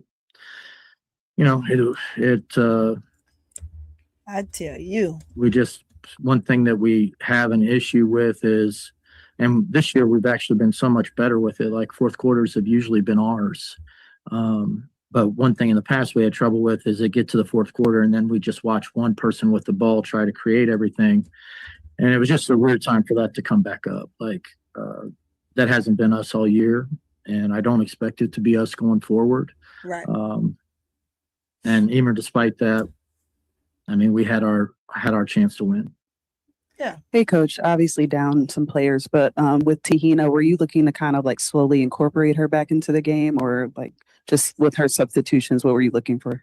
Yeah, we wanted to get her out there. She hasn't played in a really long time, but we wanted to get her out there. You know, she had one big three. She had a couple other good looks at three, which obviously she's a great shooter. You know, but she probably has to get comfortable being back in the game. And today was a good chance to get her some minutes. Hopefully we can get her some additional minutes going forward. Coach, we saw Rhyne Howard playing a little bit of point guard today. What are some of the advantages that you all have when she's at the point? Well, Rhyne's such a smart player. I think she's one of the smartest players in the league. She's a great ball handler, a great shooter. She's got really good court vision. You know, so she's capable of playing just about any position on the floor. And so that gives us some versatility when something comes up at the last minute, like JC, and we got to make a last minute change at the point guard. Gives us somebody that can do it very well. Hey, Coach, you guys are about to embark on a four-game road trip. I know the longer road trip earlier in the season didn't quite go the way that you guys wanted. So what has the team learned about itself now versus then to help you guys going on this trip and to make it like a winning road trip? Well, I mean, I think we're playing pretty well right now. You know, I think we have a lot of players playing well, and I think we feel pretty good about the direction of the team. Now, road trips are tough, and I mean, the first thing we gotta do is, go to Vegas and be ready for them. But I feel good about our Carl, team. you We'll have just to take a day so tomorrow slow. and really kind of rest up because obviously a lot of people played some really heavy minutes. So tomorrow is probably just a film session, and then we're going to have to get ready to give the same kind of effort if we're going to beat Vegas as we gave for most of today. Yeah, Carl, I'm about tired of this conversation. Hi, Coach. What have you learned about your team's ability to respond in difficult moments like this? Well, I think our team has responded really well. We've had some adversity this year, which is good. I mean, by adversity, like whether it be injuries or, we had that losing streak in the early part of the season. Like we've had to pull together through these situations. This is another example of, everybody in the locker room, you could see the disappointment because they know how hard they work to put themselves in position to win. And we weren't able to close it out, but they'll do what they did before. They'll pull together and give us a chance to win moving forward. But we understand that when we play our best basketball, our best basketball is as good as anyone's. Now, can we consistently play it and be able to play it throughout an entire game? And I think we're capable of doing that. I think this was kind of a fourth quarter blip considering how good we've been in the fourth quarter all year. Is that it, Carl? Awesome. Thank you. All right, thank you. I think that's it. Carl was wearing me out, y'all. Carl was wearing me out. Carl, I couldn't take no more. I ain't gonna even lie. I could not take no more from you. Anyway, his response is always one of those things where it's like, well, I told the players this. Oh, well, I told the player. Where'd you tell them? I don't know what you told them because I'm confused. I'm like the three blind damn mouse because I don't even know what the hell you talking about. But let's put this up here. I was trying to put this up a little bit earlier, but so there you have it. It is up now. Let's Let's get to it. It tells you what team need to do what and how many wins they need moving forward to clinch their spot. Yeah, Carl was driving me nuts, y'all. Carl was driving me crazy. Carl was driving me crazy. Carl, I understand you are the dream coach, but I tell you, you was driving me nuts with that. I'm just saying, I need him to be better. I need to be better. But okay, as you can see, we talked about it a minute ago. I wanted to, while this Carl was talking, because I was very disinterested. I heard it before, but I wanted to play it for you guys. He did have a play that he threw up. He said that there was supposed to be a screen that comes up on that. But from that screen, by which way is the screen supposed to come and who is supposed to set it? Because it looked like you had Rye and you had Nas and Angel on the same side. The floor was Nas supposed to come from the corner to give you a corner side screen, or was Angel supposed to come up for the screen, or I'm just trying to understand what we're talking about here. Vice versa as to what took place. The Velks need one more win, then they will clinch their spot. Of course, they are playing right now, and let's see what the score is for them, because they are playing right now. Come on. Let's take it a minute. No, I'm sorry. They play at 9 o'clock. They play Dallas. They're not playing right now. They play Dallas. We will go back to what I was just looking at. But the Velks need one more win to clinch their spot. I'm not understanding. You said New York only need 2. New York played. Oh, wait a minute. As of the 16th, they did play yesterday and they did win. So yeah, they need 2 to clinch their spot. So 1, 2, 3, 4. So are you telling me that Fever dropped, and so they dropped 5 and 6? Let me look at this, because this here is just throwing me off, or is this something someone made up? We'll take a look. It says that they need 2 to win. Fever need 3 to win. Washington and Dream needs 4 to win, and Dallas need 5 to win.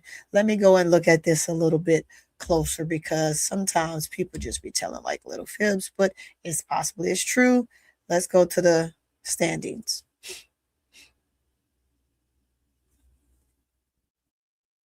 Okay, that is not true, because I don't see where New York won yet. I guess that's in anticipation that New York is gonna win, but I don't see where that is at this point. New York will absolutely need 4 to win. You have to be 25 plus 24, 25 plus wins. Once Velks win tonight, Velks will be locked in. Should they win, maybe the Wings will spoil it for them. If the Wings can get the win, then the Wings is in a better position. They'll come out of 8th spot, and they will jump up to 7 over Washington, and Washington will go to 8th.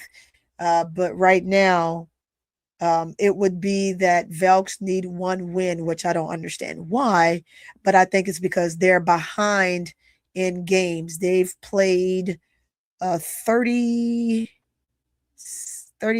No, they played 30. They played 33, 34 games. And so they're behind behind Las Vegas. Las Vegas have played more games.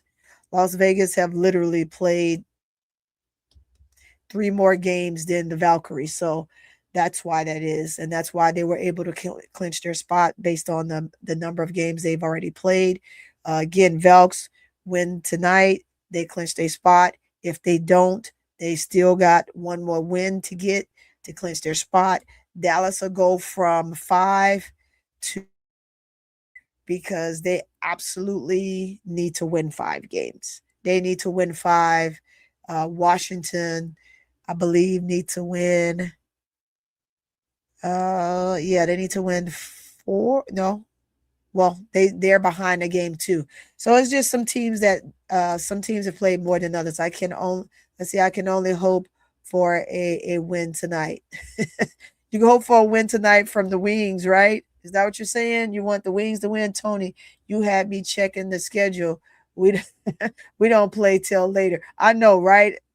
Man, look here. I thought they played. You know what? We got to get the numbers, but they play tonight. So at 9:00. So we will see how that turns out. I do believe if the Wings can kind of get it together, the Wings can win that game. As a matter of fact, let me go to the Wings right now and see what the Wings how did the Wings fare against them last time they played, because I think they've played only once before, maybe twice. Let me look and see.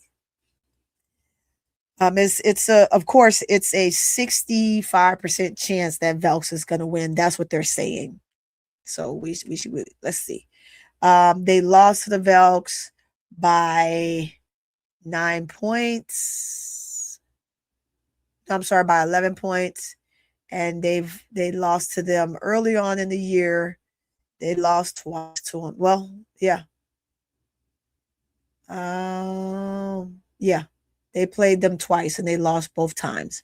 So we shall see what tonight brings. Y'all keep your fingers crossed that Dallas will go ahead and pull off another win, but this will be the last time they play the Velks. Right after that, they'll play the Fever on the 20th on Thursday. So tonight they play Golden State. Thursday they play Indiana.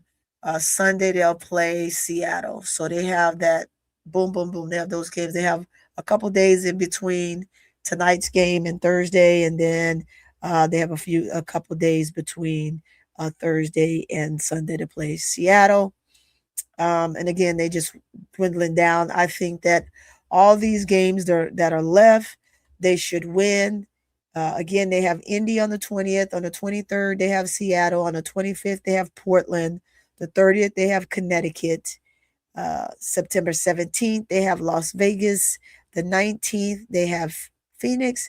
The 21st, they have Phoenix again. And then they end the season on September 23rd with Seattle again. So they play Seattle twice, Mercury twice, LA once, Connecticut once, Portland once, Fever once, and Golden State. That's what they have left. 9 games. They have 9 games where other teams have, like the Dream have, I think, let's see how many games they have. Do they have 10? I think they have 10 games. Let's see.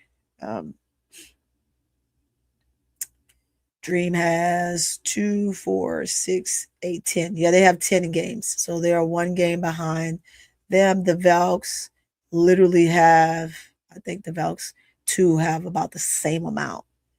Velks remaining games, including tonight's, is 2, 4, 6, 8, 10, 11. So yeah, see, like they're behind. So no matter what they do, and then they have, I guess, their toughest opponent for if the Dallas doesn't get the win tonight, the Velks will play Minnesota, then Chicago, then Minnesota again, Connecticut, New York, Portland, Seattle, Portland, and Las Vegas.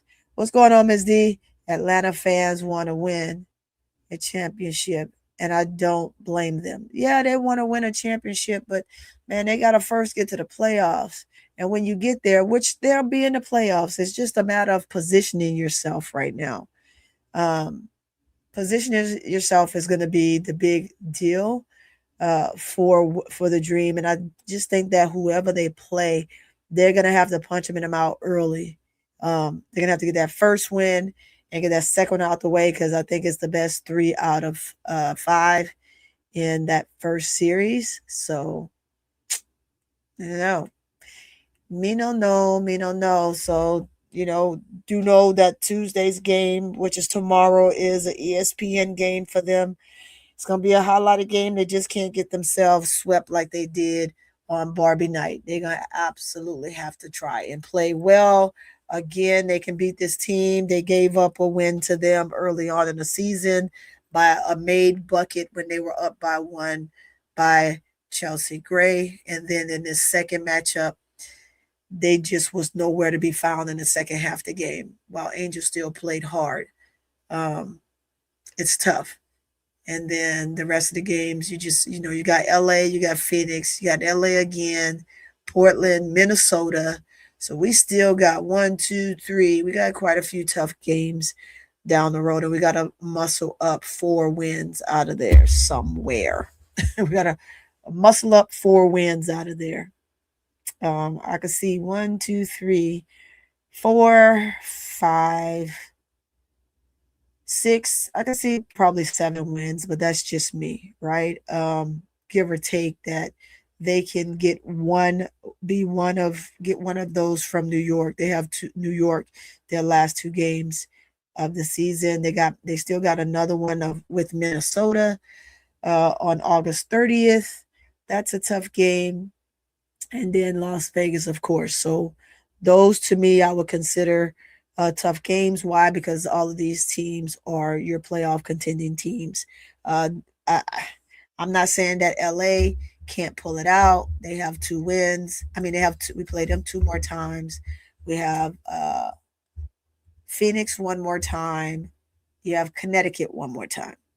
So I need them to be careful on the Connecticut game, because that will be the Angel and Rhyne returning back from Team USA at that time. And you're going to have some tides. So hopefully the other ladies on the team will be ready to play and go in that game to kind of give those 2 ladies a little bit of a rest, because it is the first game back from Team USA, which is Connecticut, and then Chicago 3 days later. So that's what 2 days later. That's what we have. Tiffy, we're gonna have to play players coach for the dream. That's all I have, guys. I don't have like really truly anything else. I'm just gonna say this. I hope and pray that they figure out a way to get those 4 wins that they need, because every turnover that the Dream had in this game mattered. It's hard when you turn the ball over 14 times to a team who actually always have more turnovers. I'm not throwing no shade. I think that the Fever just did a decent job in taking care of the ball. But other than that, we were kind of careless. And then again, some of those were moving screens, which I think is just totally unfair to the bigs. It is unfair to the bigs at all. Every defensive breakdown matters. Every missed possession matters. Every non-movement of setting a screen matters. Every missed shot matters, whether it's a jump shot, a 3-pointer, a layup, whatever. All of those matters when you're playing big teams. And you literally, truly have to put yourself in a position to be better as a whole. And Angel was right in the middle of the middle of all this physical action. Someone in the chat, and I know who it was. I'm gonna go back and watch the game and see how many fouls there were. Oh, there were 7. There was 7 fouls that was missed. I already counted them. It was 7. And 4 of them were against Angel. It was 7. I went and counted them already, Real Money, since you wanted to go in there and try to be smart with the chat about, there's fouls. Now, back to that last foul, that is very evident that everyone is pointing out with the arm wrapped around Angel Reese's body. It is indeed and was truly a foul, but you got to know, for bigs, more times than none, the refs do not give that call. They don't. They just really don't. All of the bigs do it to each other. And when I say wrap around, I think that Boston's hands being completely around was definitely weren't a call. We've seen them wrap and kind of go as far as the hip and keep the arm bent, kind of almost like an arm bar. but her hand was her entire arm was completely wrapped around her, which I do think should have been a call, but you're just not going to get that call. Refs aren't going to let that be the deciding factor. Now, if Angel couldn't go up because of the reach around Boston, then yes. Or if Angel would have landed wrong due to that hook around Boston, then yes, they absolutely would have given that call. But that is a call that they typically, absolutely, truly just do not call. They really and truly don't. But your big three in both games was for Fever was Caitlin Clark with 26 points, 3 rebounds, 9 assists. Kelsey Mitchell, 20 points, 1 rebound, 1 assist. Aaliyah Boston, 18 points, 14 rebounds, 4 assists. And for the Dream, lots of strategies. Yes, a lot of strategies, but those type of strategies get players extremely hurt and could be life-ending career injuries. So the refs need to be careful with that. She already uses her hip to hold people in the first place with her big hip self. Anyway, for the Dream, you have Allisha Gray, 32, 7 rebounds, 5 assists. You had Angel Reese, 15 points, 14 rebounds, 6 assists, and Rhyne Howard, 17 points with 5 assists. So you still had, even though Angel did not have the best field goal percentage in that game, and I'm going to give you her actual full total stats. Angel Reese, this is what she's averaging a year. For people that love to rag on her so much and never, ever, ever give her any props. And Real Money is one of those people. He just don't give Angel Reese any props whatsoever. Angel Reese, on average, she scores 15.6 points a game, 1.3 3-pointers per game. So 1.3% 3-pointers per game, 12.9% from field goal. That's that 12.9 field goal per game. And we're not talking about for the whole season. We're just talking about per game, what she gives you in field goal alone. People will look at that and say, oh, well, her stats need to be 50, 60. She's a post player. That's for guards to do, because that's what your shooters do. Your shooters give you big, high volumes. Your post players get you rebounds, which are very, very impactful in all games. It's rebounding is a skill. It's just not something that you're able to get up there and do. And then she gets 1.6 point steals per game. Not something that you will definitely truly take away. People truly, really and truly have to understand that this young lady is a big impact for this team. And she was an impact for Chicago when she was Chicago. No matter what you Chicago fans might say, that, we're good. You're good. You show you're good. You show you're good. I think in the points that you lose from Angel, you gained in Sydney Taylor. Your rebounding ability at a high clip from one player just isn't there like you all had before. So you just definitely, really, truly got to put yourself in a position to really, really look at the dynamics of what a 7th-round pick has given the W that everybody talks so much about. I've never seen a 7th-round pick talk this much about. I've never seen a 7th-round pick be given this much discourse at all. And she's a 7th-round pick. You know why y'all do that? Because you compare her to first rounders, and it's unfair. Aaliyah Boston, first pick. Mitchell, second pick. She's in the top 3. Caitlin Clark, first pick. You got all of these big players and big picks on big teams that should be pulverizing other teams, and they're not. So that's all I'm saying. Real Money, you're talking about everybody except for what we're talking about. You just refuse to give this young lady anything. Look at you. You jumped on to what Asia Wilson gives. You still have yet to talk about what Angel Reese gives. You have that much contempt for that young lady. It's crazy, real money. It's real crazy, my man. It's real crazy. I'm watching you. I'm side-eyeing you, bro. Because you say you're a baller, bro. I'm side-eyeing you. I'm really side-eyeing you because your discourse for the sport, your discourse for a player that's given the league something is crazy.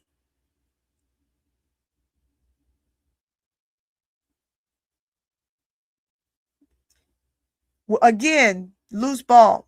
We're comparing a 7th pick to a 1st pick. Asia Wilson was a 1st pick. What are we talking about here? You guys still don't get it.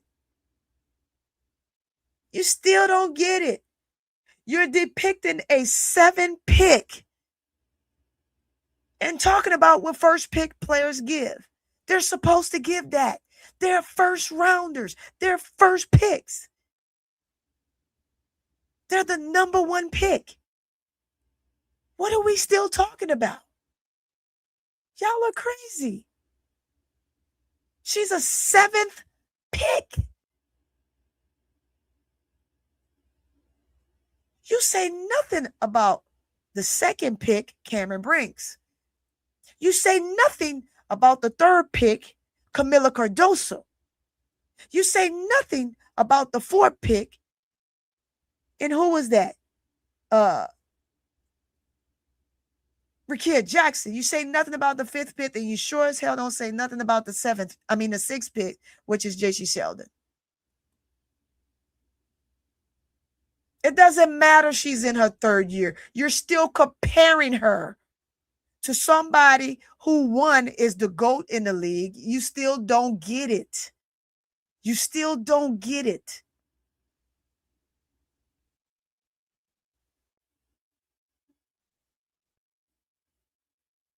She's improved. So y'all don't even give her the credit for improvement. That's what I'm saying. You guys don't give her credit for anything that she has done. Angel has improved in every category. The only thing that she went down in is the rebound percentage because she don't need to on this team.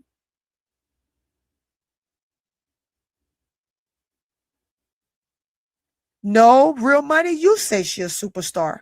But guess what? Compared to what she's given to other players in the league, I'll take that. Sure, I'll call her a superstar. So what? Is she not getting it done? Is she not the 3rd leading scorer on her team most nights? Is she not the one leading most nights? I'm just trying to understand what we're talking about here.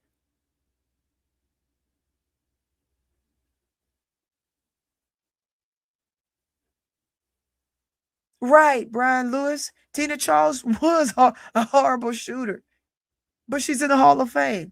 So you're saying, to me, real money, you're saying that you don't see no stardom in her at all. She just got picked to be on All-Star team just because? She didn't earn that spot, is what you're saying?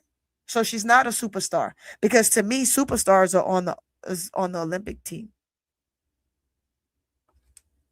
I'll wait because you're talking crazy. Listen, Angel just missed a wide open layup for a game. Let's call a thing a thing. What are we talking about a layup for? We're talking about something else. We already talked about that. Let's move on. She missed a wide open layup. But you know what? So Caitlin Clark missed the 3 ball to tie the game. So what are we talking about here? Kelsey Mitchell tied that game. Kelsey Mitchell put up a 3 ball and made it 78-81. Caitlin Clark came down, took the 3 ball, missed it. And Kelsey Mitchell said, damn it, I'll take it myself. Came back down the 3rd time, made it and tied the game. What are we talking about? You're worrying about 1 layup. So what? I've seen Caitlin Clark miss a layup because I'm talking about that particular player because that's all you talk about. That's all you talk about. I ain't seen you talk about nobody else till just now you mentioned Asia Wilson. Don't do that. There's more than her that missed the layup. And it wasn't wide open. You're saying she missed a wide open layup. Did she? To be wide open, real money, that means there's no defender. That means that there's not a defender hanging off her goddamn waist. That means there's nobody around the basket. That's a wide open layup. So we want, because we're going to be technical about it. Let's be technical about it. Well, if you're saying it's a team sport, then call it a team sport, because that's not what you say. That's not what you say.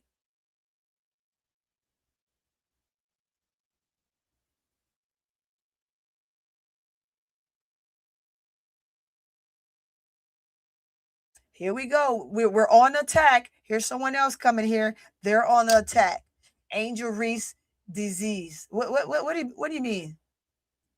Disease is contagious. What disease she have? Since you what's this? Attack, whatever your name is. What are you talking about? Because I mean, unless you're speaking facts, then we'll go ahead and we'll let you stay. But if you're here to spill narrative like this, I'm just gonna disband you from this particular chat, because we don't do that over here. We don't. We absolutely don't.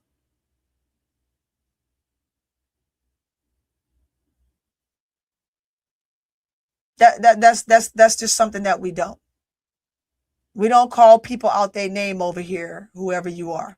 We don't call people out their name. I don't let anybody call Caitlin out her name, and I'm not gonna let y'all come in here and call her out can't call Angel out her name.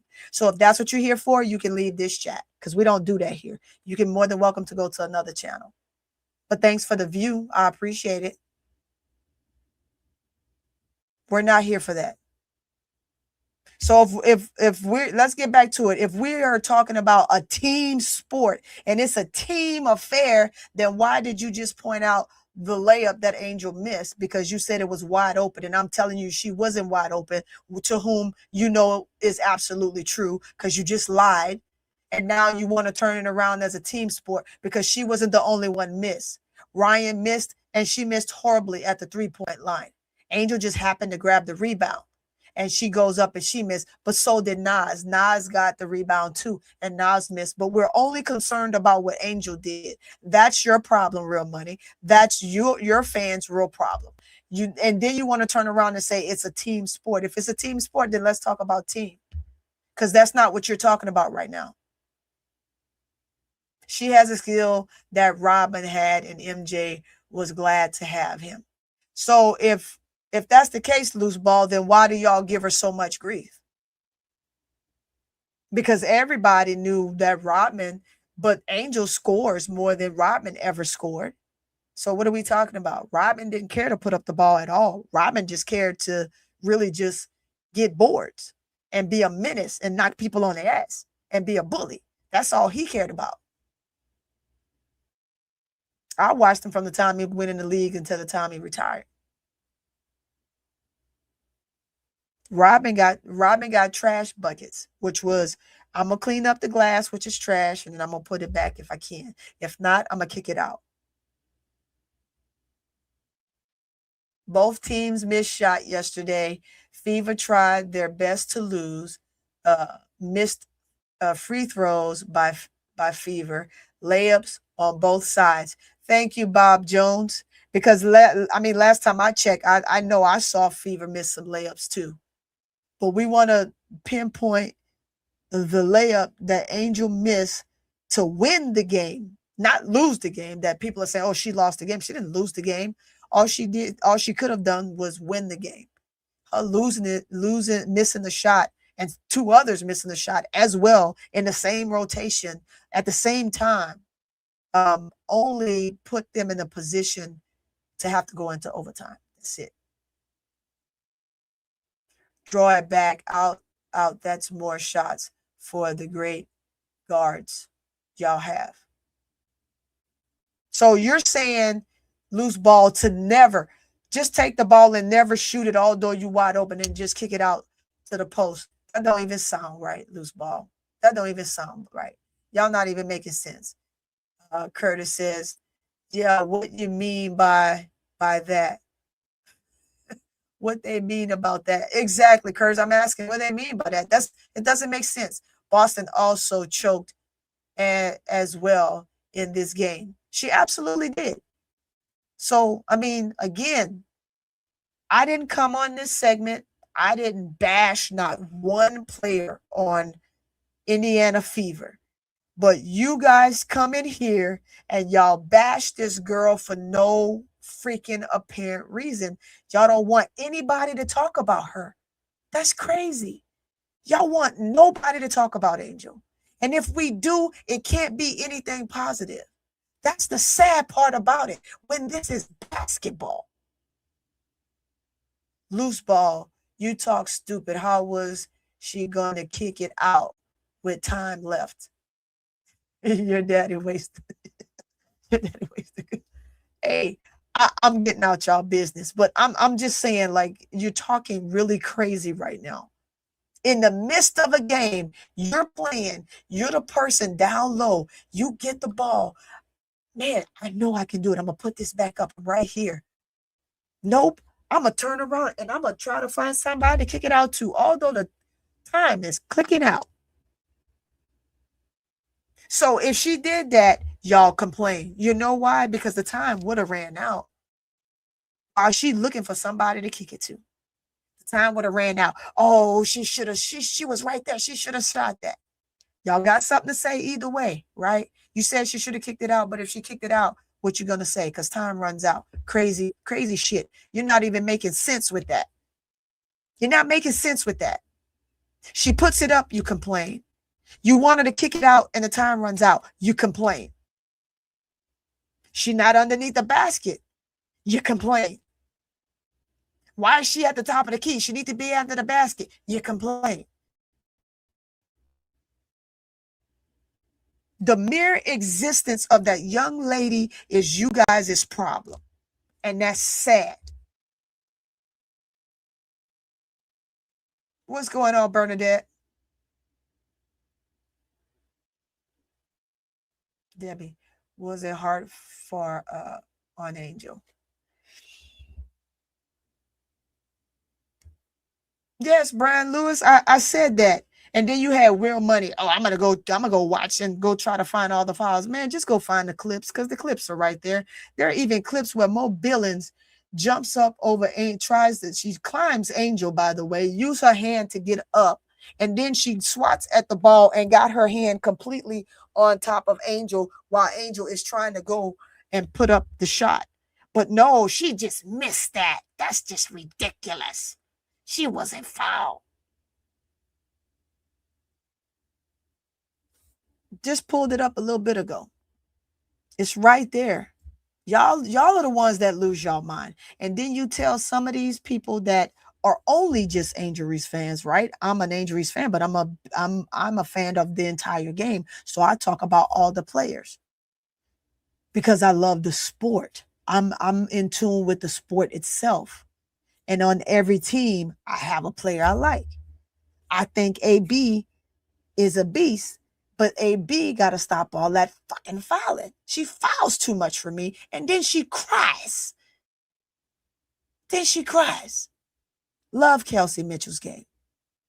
I like CC. There's things she got to work on, period. Dream, Angel got to finish. She got to work on finishing. But she's an absolute beast defensively. And I'm not going to take her defense away from her because she earns it. That's snagging down boards. That's playing defense. All of that. Angel has that 100%. Rhyne got to work on her confidence on doing more just than staying behind the 3 line. Leash is leash. She ain't going to stop being her. Pow got to get her confidence back and be the help that she's supposed to be for this team. So what else you looking for? For me to just talk about one player, one instance, and not the entire game. This is the craziness that we're talking about here. This is the craziness. And if you say something good, I had to get on 6 foot 8 early on about that. That's crazy. He came in here. You ain't say nothing about the third quarter. Who gives a fuck about the third quarter? I'm talking about the entire game. Let me get there first. Why? Because he wanted me to talk about what a phenomenal third quarter CC had. There we go back to the narrative of just CC. I don't give a fuck about that. I care about the game and all the players.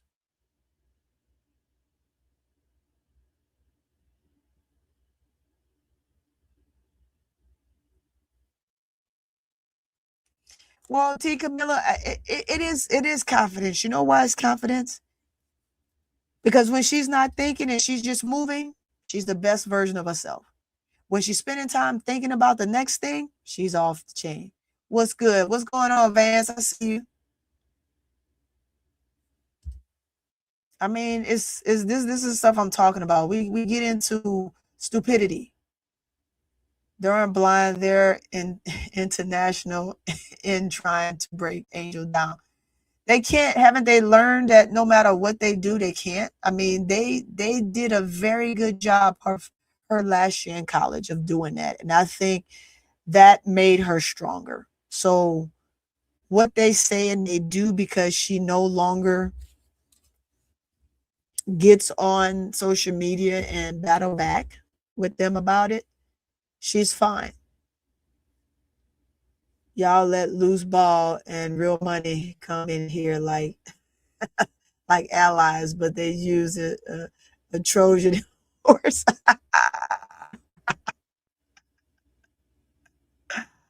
Maya Angelou said, when a person shows you who they are, believe them. Yeah, Real Money and Loose Ball, I really want to talk real good basketball moving forward. So I'm going to be honest with you. After today, if you guys can't come in my chat and talk basketball, and I understand what you think is your opinion, but if you only here for one-sidedness, we could be talking about a whole different game, and it's not even Angel or the Dream. We could be watching Sky or somebody else and giving a take on them, and you guys come in here and you spill in all this stuff about CC. I'm probably going to block you for that day. It's a 24-hour block. Y'all already know that. So I'm letting you know up front right now that if I end up losing you two as viewers on my channel, I'm going to be quite okay with that. Because we got to stop this, man. This is 3 years of bullshit. And y'all just won't let it go. Y'all won't stop. And I understand sometimes it's okay to try to come in and be funny, but y'all take it too far. Like, I'm done with my portion of the show. That's why I'm having this conversation. Because otherwise I wouldn't even adhere to what you're saying. But I'm really giving it to you real. Your opinion is your opinion, and you might need to take your opinion to a channel that is going to be quite okay with the negative energy. I'm an energy type person, and I don't want to be consuming this type of energy in my chat. I don't want my chat to feel like they have to battle with y'all every single time they see you, because what you talk about, you too 6'8", because I know you still in the back listening. I am probably going to time you guys out every single time you gone. I don't believe in banning anybody, because at some point maybe you come in here and you say something worth listening and worth being an actual topic of conversation with the other people in the chat. But folks don't want to have to go through this all the time. Our fan said, I can't see them because I blocked them a long time ago. You blocked them, but they came back in because I was just talking to both of them. Yeah, I'm probably gonna get to the point where I don't want to have that in there. I don't want you guys in the chat that are really here for real basketball take and to talk real basketball to have to constantly do that. And I know that other people are okay with that on their channels, but I'm not okay with that on my channel. So the minute after we address it, you let them talk, do whatever they're going to do. But if it gets to be too much, you can go ahead and you can bounce them out, and then you can tell them I said so. And I'm okay with that. It's not about, I'm just giving a take. No, your take is you're here to be a menace. I blocked them from my timeline. Oh, okay. I got you. All right, Van, I got you. Yeah, we just want to talk real basketball at this point. I mean, we got to stop the silliness. I'm not gonna have that all the time. Just like I'm no longer gonna let anybody up Like I was generous and I let Woody Mac up on Friday, but then Woody Mac comes back on Monday with the silliness. On Sunday with the silliness. So I mean, we just gotta be diligent in these same people because it's the same ones. It's the same ones, and they don't change. They don't change. And they're in on all the platforms. They're on my channel. They're on Keisha's channel. They're on Players Club. They're on Full Court Trio. They're on Bro Clark's channel. And I'm sure now they're going to be on Get It Off Your Chest, however many channels that we're going to have within our organization here. And if those guys are fine with it, that's fine. But for me, I'm not. But I'm actually done with a segment. I thought that the information that we talked about was very clear and precise. I think that everybody does a really good job. What's going on, Jonathan Gonzalez? I can't see how Bro Claude and Brooklyn had us put up with with these two. That's their guys, man. That's their guys. They can have at it. I mean, I don't have a problem with it if it's just like a simple conversation, but when it gets to be too much of a menace, then I'm not here for that. Like I said, I like conversations. I like talking to you guys in the chat. There's going to be, like I said, some moments where I'm into the show and I may not see what you guys are talking about. And if I chime in and I chime in at the wrong time to say, hey, oh no, that's not what they meant. Just get me straight real quick. That's it. 6 players were drafted before Angel, and she's having a better career. A better career due far. Well, I'm sure you said so far, a better career so far. And as you haven't so far, that's good. Don't see the hate for them. Y'all in y'all feelings about a game. Y'all making excuses. It's none but ratchets in here. Nothing but ratchets in here. You and they still lost. Well, real money, that's okay. And somehow you're still back in here, and that's fine. But I'm going to tell you, because you were out. I guess they must have timed you out. I'm not, that may be your opinion, but I'm not going to spend much more time in my chats after today discussing the silliness that you have going on, because you just want the conversation to be weighed up and talked about CC while you degrade Angel every single time. So I'm just going to probably cut you loose from my channel. And so I'm just being honest. I'm letting you know up front. See, tonight also takes away from us listening to you because you let it slide. But they can't. We won't. Don't stop until you respond to them. Yeah, I know. Now you're arguing with them. Nah, I'm going back and forth. Trust me, if I got to argue, they got to go immediately. I ain't arguing. I'm just letting them know, like, what are you talking about? You have no clue. When you try to get people to see reason, and they don't want to see reason because they're blindsided to just one thing. And the narrative is to degrade a player. My job here is to try to help people see things differently. And although you can't change everybody, I get that. T. Camilla, you can't change everybody, but sometimes, it's worth a conversation. I'm like that. I like to kind of give people sometimes the benefit of the doubt. But I can see that the benefit of the doubt just really isn't. And so he said, y'all in y'all feelings about a game. Yeah, he's funny. I'm sure he's time back out because he hasn't come back with it. See, your opinions don't matter. But yeah, I mean, that's pretty much it. It was fun kind of having that conversation back and forth, but what we're talking about is bar none. It is just literally truly bar none to be in here talking about silliness over someone's hatred for a player, which they don't even know personally. They don't even know her. You just hate somebody you don't know. I just think it's really crazy.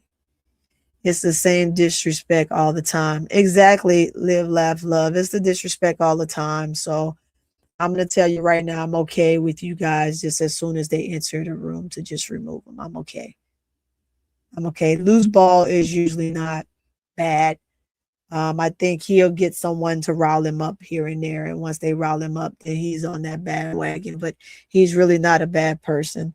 Real money, he just likes to just come in and just sow discourse every single time he comes on every single platform. And so I'm okay with that. It says one of the top 6 players, a 3-time All-Star, made the playoffs with their team, doing well so far. Absolutely. She's a 3-year player, 3-time All-Star, unrivaled champion, unrivaled defensive champion, defensive player of that year.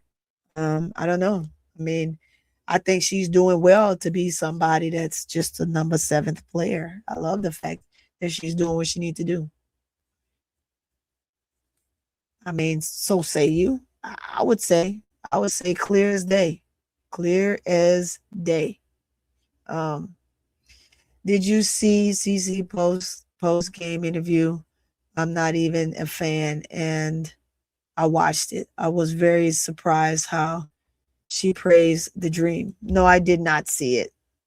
I did not see it. I can go pull it up real quick. It's super easy. I don't mind showing stuff like that, whether I'm a fan or not. I mean, I am a fan of all the players. I'm a fan of CC. I'm just not gonna put up with the nonsense from her fans over stupidity. Let's see. Indiana Fever press conference.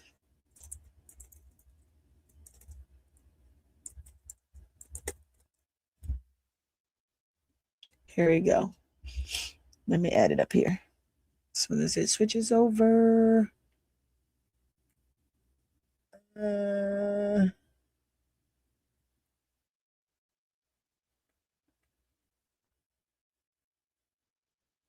Oh, here we go. It's on no cap space. So I'll just pull it from no cap space.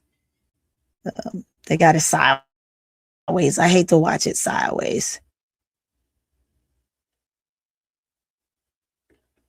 Let's see. I want to watch to see if I can pull it where it's not a sideways caption.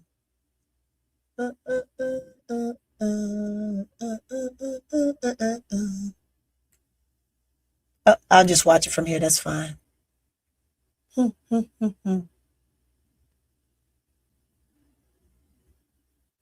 right, let's just pull it up. Let's see. Kaylin said it felt like a playoff game, and the dream will be scary in the playoffs. I'm sure. I mean, she's a baller.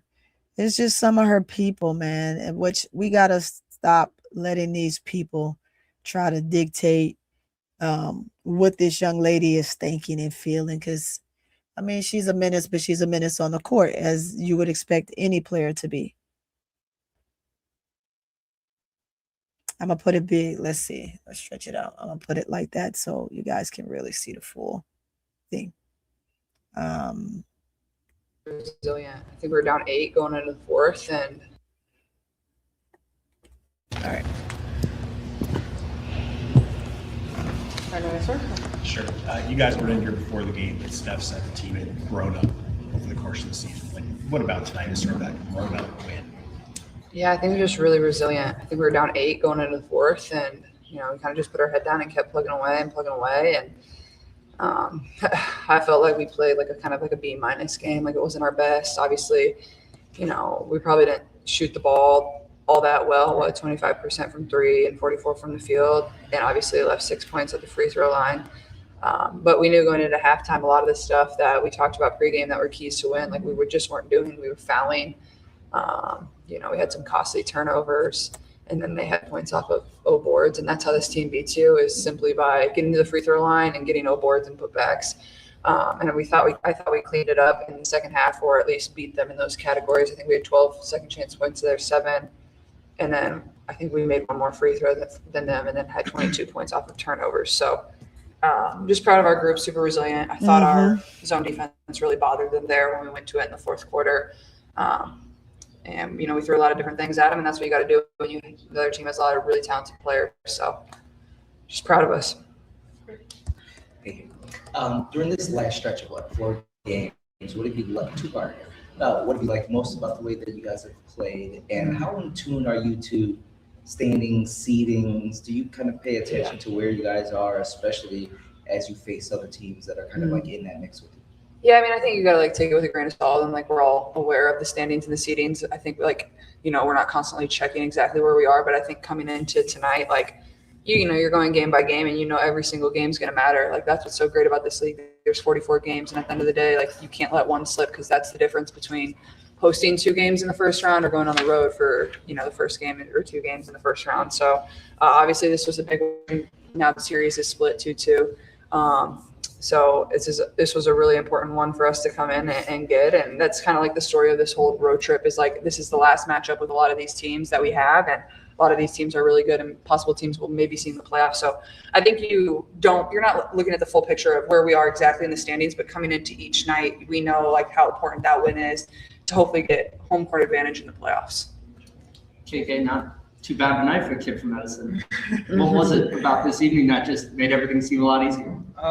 Just my confidence. I got a lot of people in the crowd, cheering me on today, and I appreciate that support. I gave them a great game today, so yeah, you super did. Excited and blessed about that. But overall, just my confidence in doing it for my team. Okay. Clarissa Shields last night did her thing. She won her match in history. Different weight classes. She actually spoke with her. She spoke reverently about you and women's sports and how far it's going. What do you think about Clarissa Shields, and also just the expansion of what she's done for women's basketball? Boxing. Yeah, I don't know much on that. Sorry. Question for you. I just want to, get your point on KK's growth throughout the season. Stephanie has been critical to your team. What in the heck is this person question? This person's at what? Why are we worried about what Clarissa Shields said? Clarissa Shields had a boxing match, played a match, and it is what it is. We move forward. Clarissa Shields is enjoying sports. Basketball is something new that she's in tune to. So can we stick to basketball? Caitlin don't even know who that lady is. Caitlin's like, I don't know. What are we talking about here? Let's finish it up. So I'm curious how you thought she played tonight, especially against Atlanta, having multiple court players that are hard to kind of. Well, we were trying to do a lot of different things defensively, first of all, and I think that's KK's greatest strength is her defense, her length, her athletic ability. It's a tall task for somebody obviously KK didn't get a lot of minutes last year, so this is a lot just kind of getting thrown at her, and our scouts can be complicated at times, but I thought Steph made a great point in the locker room after the game. This felt like a playoff game with the little adjustments you're making, 1, to start the game, and then 2, as the game goes on. You have to find little tweaks and little ways to win. And even by the way we went to the zone and things like that. KK guarded every single player that played tonight, from their point guard to Angel Reese, their post player. And I think that just speaks to her versatility. So I think she's worked really hard. She's very curious and wants to learn, and is always in the gym getting better, and just has that mentality that she just wants to serve her teammates. And that's the best thing you can have as a young player, and it's really showing. And I think she's really just scratching the surface, so it's really fun to share the court with her, honestly. Yeah. How many times she gonna play with her nose? Athleticism a lot, obviously. It's Caitlin. Maybe she have something in her nose, y'all. Don't mess with her nose. When you have that play off of Kelsey's missed shot, the putback, and jumped up before your putback. How do you feel your athleticism, especially finding a different gear in overtime? When we watch film as a team, they tell us, just throw it up to me. Anywhere it goes, I'm gonna go up and get it. So their feet, throw it up. Yeah, just throw it up to me, and I'm gonna go get it. I do everything I can for my team, for sure. We're gonna wrap up with the 2 in the background. Unfortunately, we're a little late for our plane, so. So series tied, and every time the Atlanta Dream and the NFL play is fierce competition.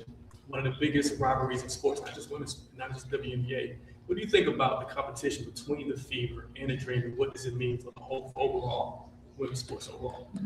Yeah, I mean, I think there's great competition across the league. I think, obviously they're a very talented team. I feel like every matchups we've had this year has been really close and has been a battle. And obviously they were down their point guard tonight, and that's tough. It's hard to overcome something like that. But I thought they played really well. They're well coached. They do a lot of really great things. Obviously, Rhyne and Gray, like they're two of the best guards in the league. And obviously with Ryan's size, it poses a lot of problems with just her length. So obviously this is a team that will, be scary in the playoffs. They're great at what they do. They have a lot of different weapons, but I think for us, like, these are the games you get up for. Like, that's what's fun about competition. You want to play the best. It brings out the best in you. And I thought we stepped up to the challenge, and we're really good in that tonight. Just to follow up, is it just their length, or because like you mentioned, Yeah. most of the games were close this Mhm. year, and I'm wondering, what is it? I know you guys don't score 100 every game, but Yeah. what is it that makes it more challenging to play the Dream? I mean, I think they're physical. They're in the passing lanes. I think they have quite a few different defenders they can run at you. Obviously, Canada didn't play tonight, but like she's one of their better defenders. Ryan's one of their better defenders. And then like they can play smaller, and then they can come in. They can bring Okada off the bench. Like they just have so many different looks. And when you're on offense, you're constantly trying to analyze the game and see what's open and how can you manipulate. And that's hard when you're getting a ton of different looks, and he can bring different people off the bench and run different defenders at you. So I think it's just their versatility more than anything. Yeah, very versatile. Thanks. Well said, Caitlin. I'm glad you had me pull that up. I think that was a good presser for her. Where did I go? Yeah, that was a good presser, and well said by her, unbeknown to her people, but she did a really good job. And like she said, and we talked about it over and over again, how the Dream is one of those very competitive teams that is going to be scary in the playoffs. They're going to be a very scary team, and you just hope that at some point they will realize. And I think they know how good they are, but they don't know how good they are, if that makes sense. I don't think they pay attention to the little things that are key, right? One of the things that CC said, and it was something that they talked about, right? Those 14 turnovers, out of those 14 turnovers, they got 22 points off of that. You take away those turnovers, and Fever don't have those points, and they lose this game by 20 or more. So it's just those little things that the Dream have to think about and work on and do in-game corrections and changes at the same time. Because if they could have at least, like I said, given us 15, 20 points, if they would have just matched the Fever in the fourth quarter, it still would have been an easy win for them down that stretch. I think that, like we talked about in the third quarter, how the Fever made a run and try to change up some things. But what the Dream have to realize is when defenses change and they show you a different look, you have to be prepared for those. And I think that they are, but it's just, oh, wait a minute, they was just man. Okay, they're zone. Okay, oh, they back man. The team that does that really well is the Lynx, and we play them one more time. I thought we was done playing them jokers, but we played them one more time. The other team that will show them that again is a team like Las Vegas. Las Vegas did a very good job of showing that a little bit in game 2 that we played them. And in the first game, not so much. We were able to kind of get it done. Rye was out, and we worked on situations. And so when Carl thinks that the team can't do it without Ryan, he has to realize Ryan was out, right? When we played the Fever the first time. Played the Dream. Las Vegas. I'm sorry, when we played Las Vegas the first time. Ryan was out, and we were up by 1 and just couldn't keep Gray from hitting that last shot, which was a winning bucket for them, which would have been a win for the Dream. So I just think that, you get in these situations and you're going to have to figure it out at some point. The Dream really has only 2 good defenders, Ryan and Angel. Yeah, I think that we talk about Jordan attempting to do some things, but she's quick offensively. Defensively, you would like to see her match that. But although we kind of get to see her get cooked some, she always managed to have 2+ steals a game. So she still does a decent job defensively from that standpoint, because she still managed to give us some steals, allow a team to turn the ball over or get in help side, or jump hedge jump on getting a steal on another, on one of her defenders. So it absolutely truly happens. Says alley oops are become Michaela Timpson signature move. That's good. That's her signature move, but I mean, it ain't gonna be that she's able to do that along a lot of people. I mean, she could do that against a Nas Hillman.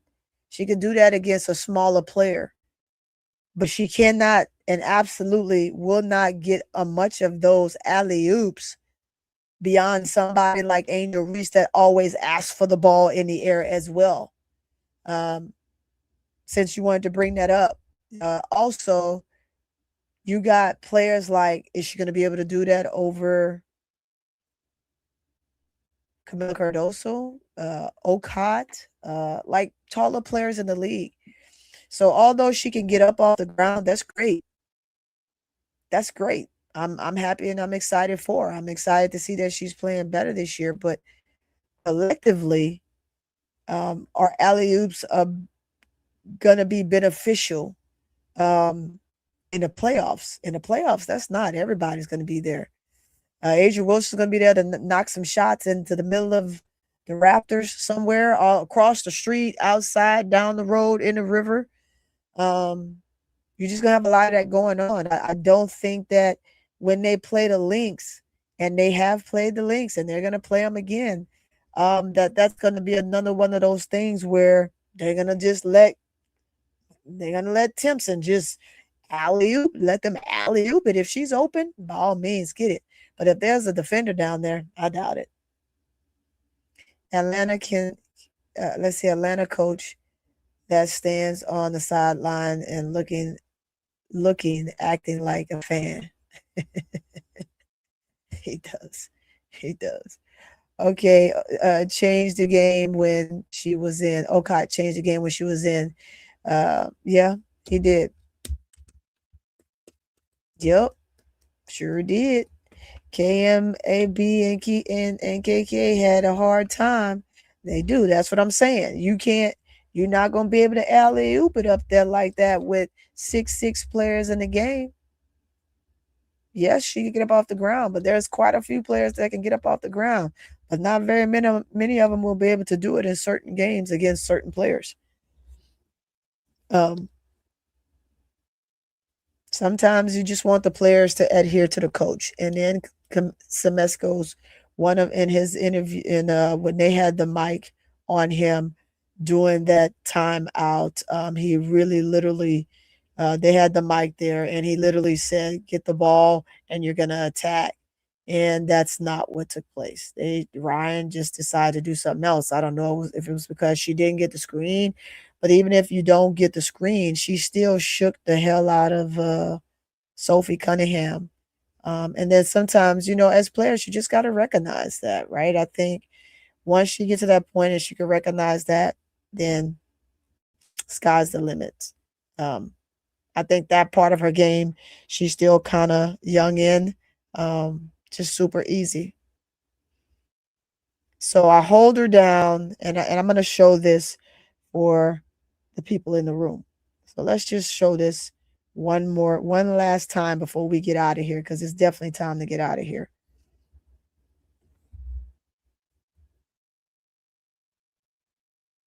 And as a matter of fact, let's show it here. I'm going to show it right here. I want to make this really large. Let's get up there. Okay, Angel goes up. It kind of keeps Angel from getting in the air like she wants to. See the hook? Angel can barely get up.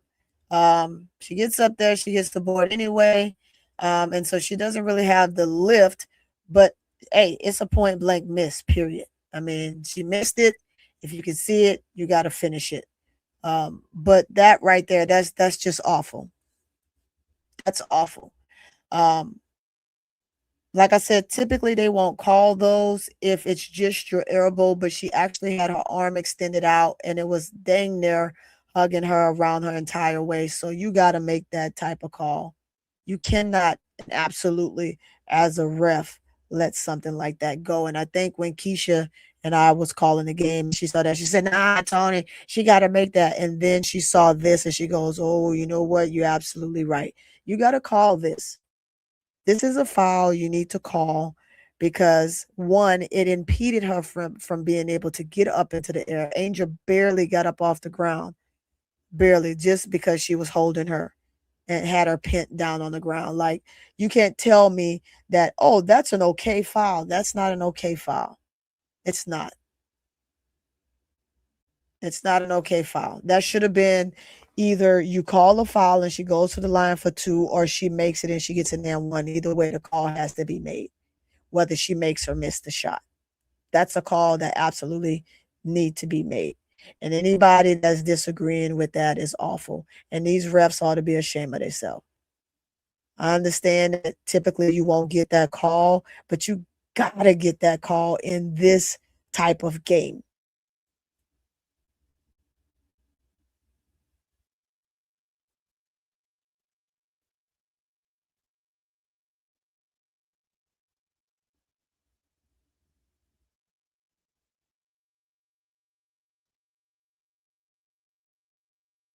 You can't let this go.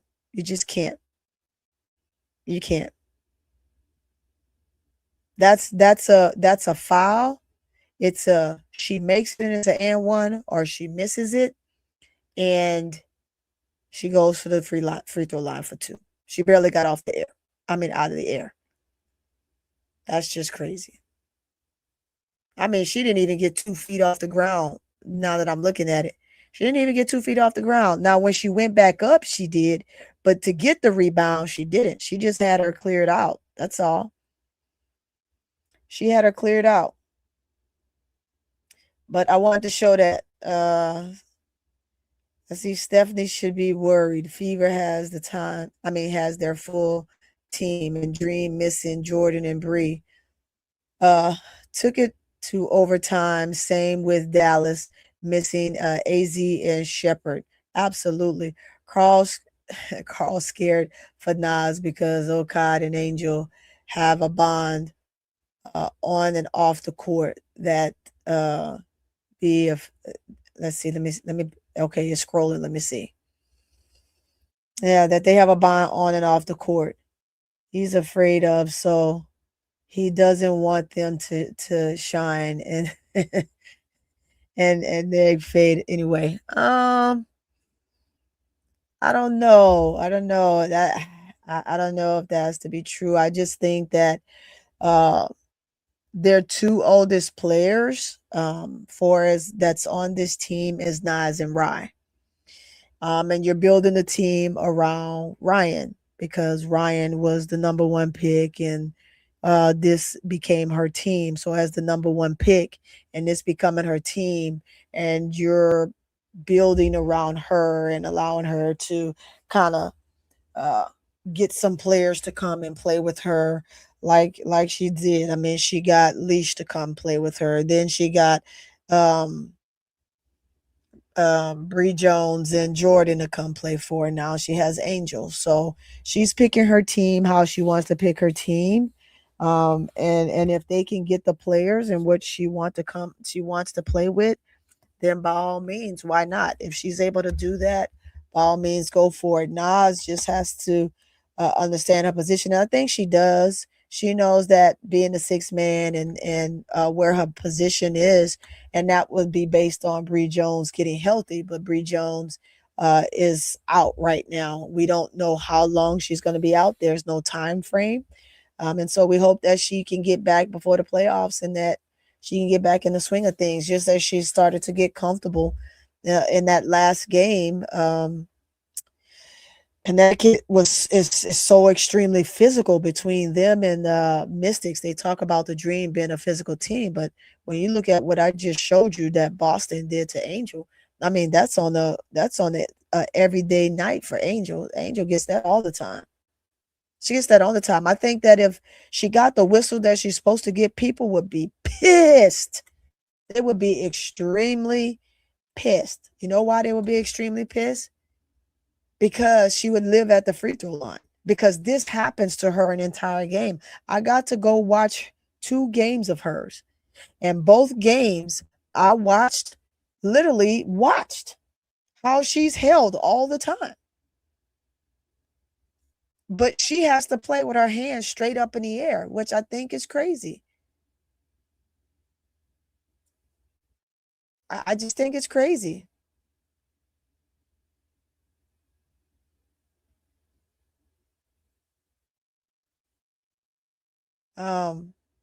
Other than that, I mean, I don't know. I was still watching this other piece where Mo Billings just kind of knocked that head.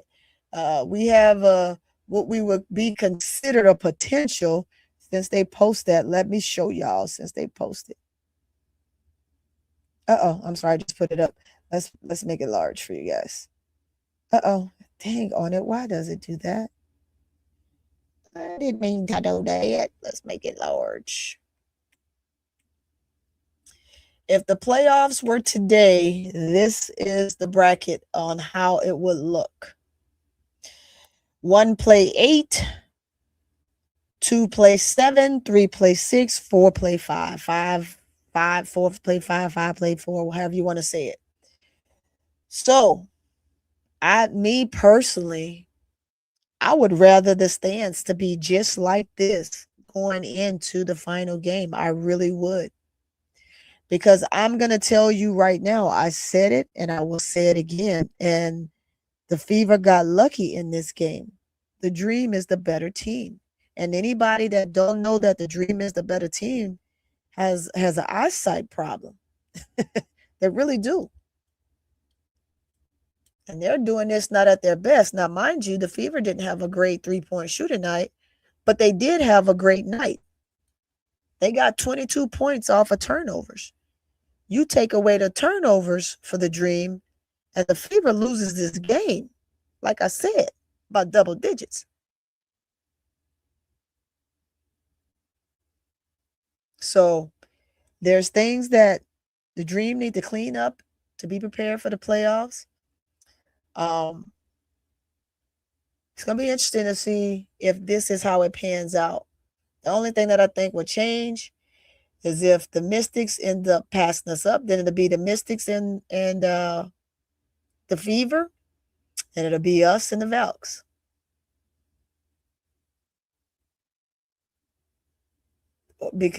Or us and the Aces. If we should be 6, but remember, everybody still got those games, and I'm not gonna count out how the rotation is gonna be, because although the Aces are locked in, the Aces could still move to 2, or they could move to 4. It just depends on how the rest of their games go. It just means that they played enough games already, and so they're locked in. So everybody else got to win more games. They just got to win more games. And so, guys, I appreciate you all for being here, for hanging out and chilling with me and talking with me. And it was good to talk with you all in the chat. I am starting a reaction channel. I've already put it together. It's not going to be sports related. So if you see me somewhere else on the web, that's what I'll be doing, doing some of that. So right now we're going to finish out the W season, and then we'll get into the NFL season. Keisha has a channel for men's sports.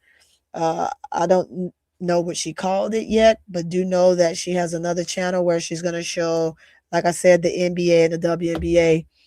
So this is something that we're doing as well. I know you say, God, dog, so many channels, because you don't want to mix women's sports with men's sports. You just have to have a different avenue, a different audience for that. Says, thank you for explaining that, Tony. Absolutely, anytime, ADP. Anytime, anytime. But yeah, today on my channel by myself, because I just wanted to give my soliloquy out. I know everybody's been kind of busy. I've bogged everybody down, pulling them up and doing all that stuff and give everybody a break. I am going to be working on my other channel. I'm going to get off and be working on that other channel here for a little bit and making sure I have everything that it needs. I'm going to show you guys this since I have it, and you tell me what you think. What you think of my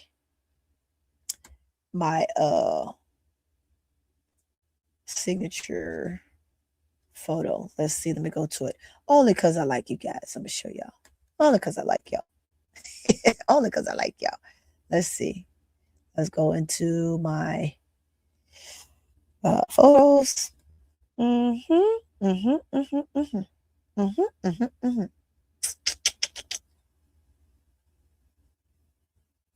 Where is it? Oh.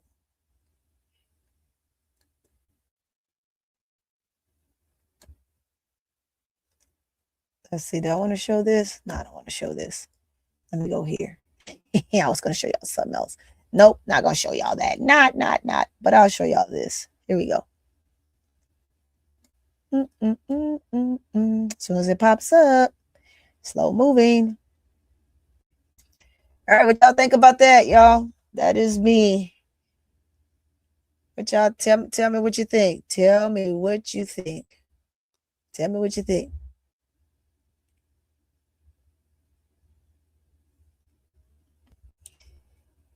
And that is me with my makeup and my lashes on and my jewelry on. So don't play with me. That's my hair. Don't play with me. Tell me what you think so we can get up out of here. Thank you guys. I appreciate it. I appreciate you. But yeah, it's gonna be my reaction channel photo. So that's what it is. If you see it, know it's me. I'll pull it down. Don't steal it. Don't be gloating. That's me. That's my hair. That's what I do. That's with my makeup. But I ain't got nothing on right now. It is what it is. All right. All right, home skillets. We out of here. You guys have a great night. I appreciate you. ADP fire. Hey, ADP, I'm gonna call you in a minute. I'm gonna call you in a minute. Yep, that's what I look like when I'm in after 5 clothes, as they say, after 5 gear. And then my hair always gotta be in a bun because you can't have your hair out in the military. You gotta have your hair tucked, and it can't be hanging out everywhere. And you can't wear no makeup. You can't have no jewelry. They just took away nails, and they just took away lashes, and they just took away foundation. So we have to look like plain Jane all day long. I don't like it, but hey, it always takes one or two to make it bad for everybody else. Thank you so much, ADP. I appreciate you. I said I love you, Tony. Don't cut me off. Hey, man, you keep it up, I'm gonna cut your ass off, real money. My chat gonna be on your damn head. He said, love the chat too. I'm sorry. Hey, you heard what I said. We ain't fooling. We ain't doing that foolery, that nonsense. Again, guys, have a good night. I'm getting ready to get out of here. I'm gonna work on my other channel. I might stay up and do a clip on it tonight. I'm thinking about getting into reactions on some of the real stuff in this world. And so you'll really get to hear some really good takes. So if you happen to come over there, please do come join in. It's not going to be one of those things. It's going to be more of a commentary.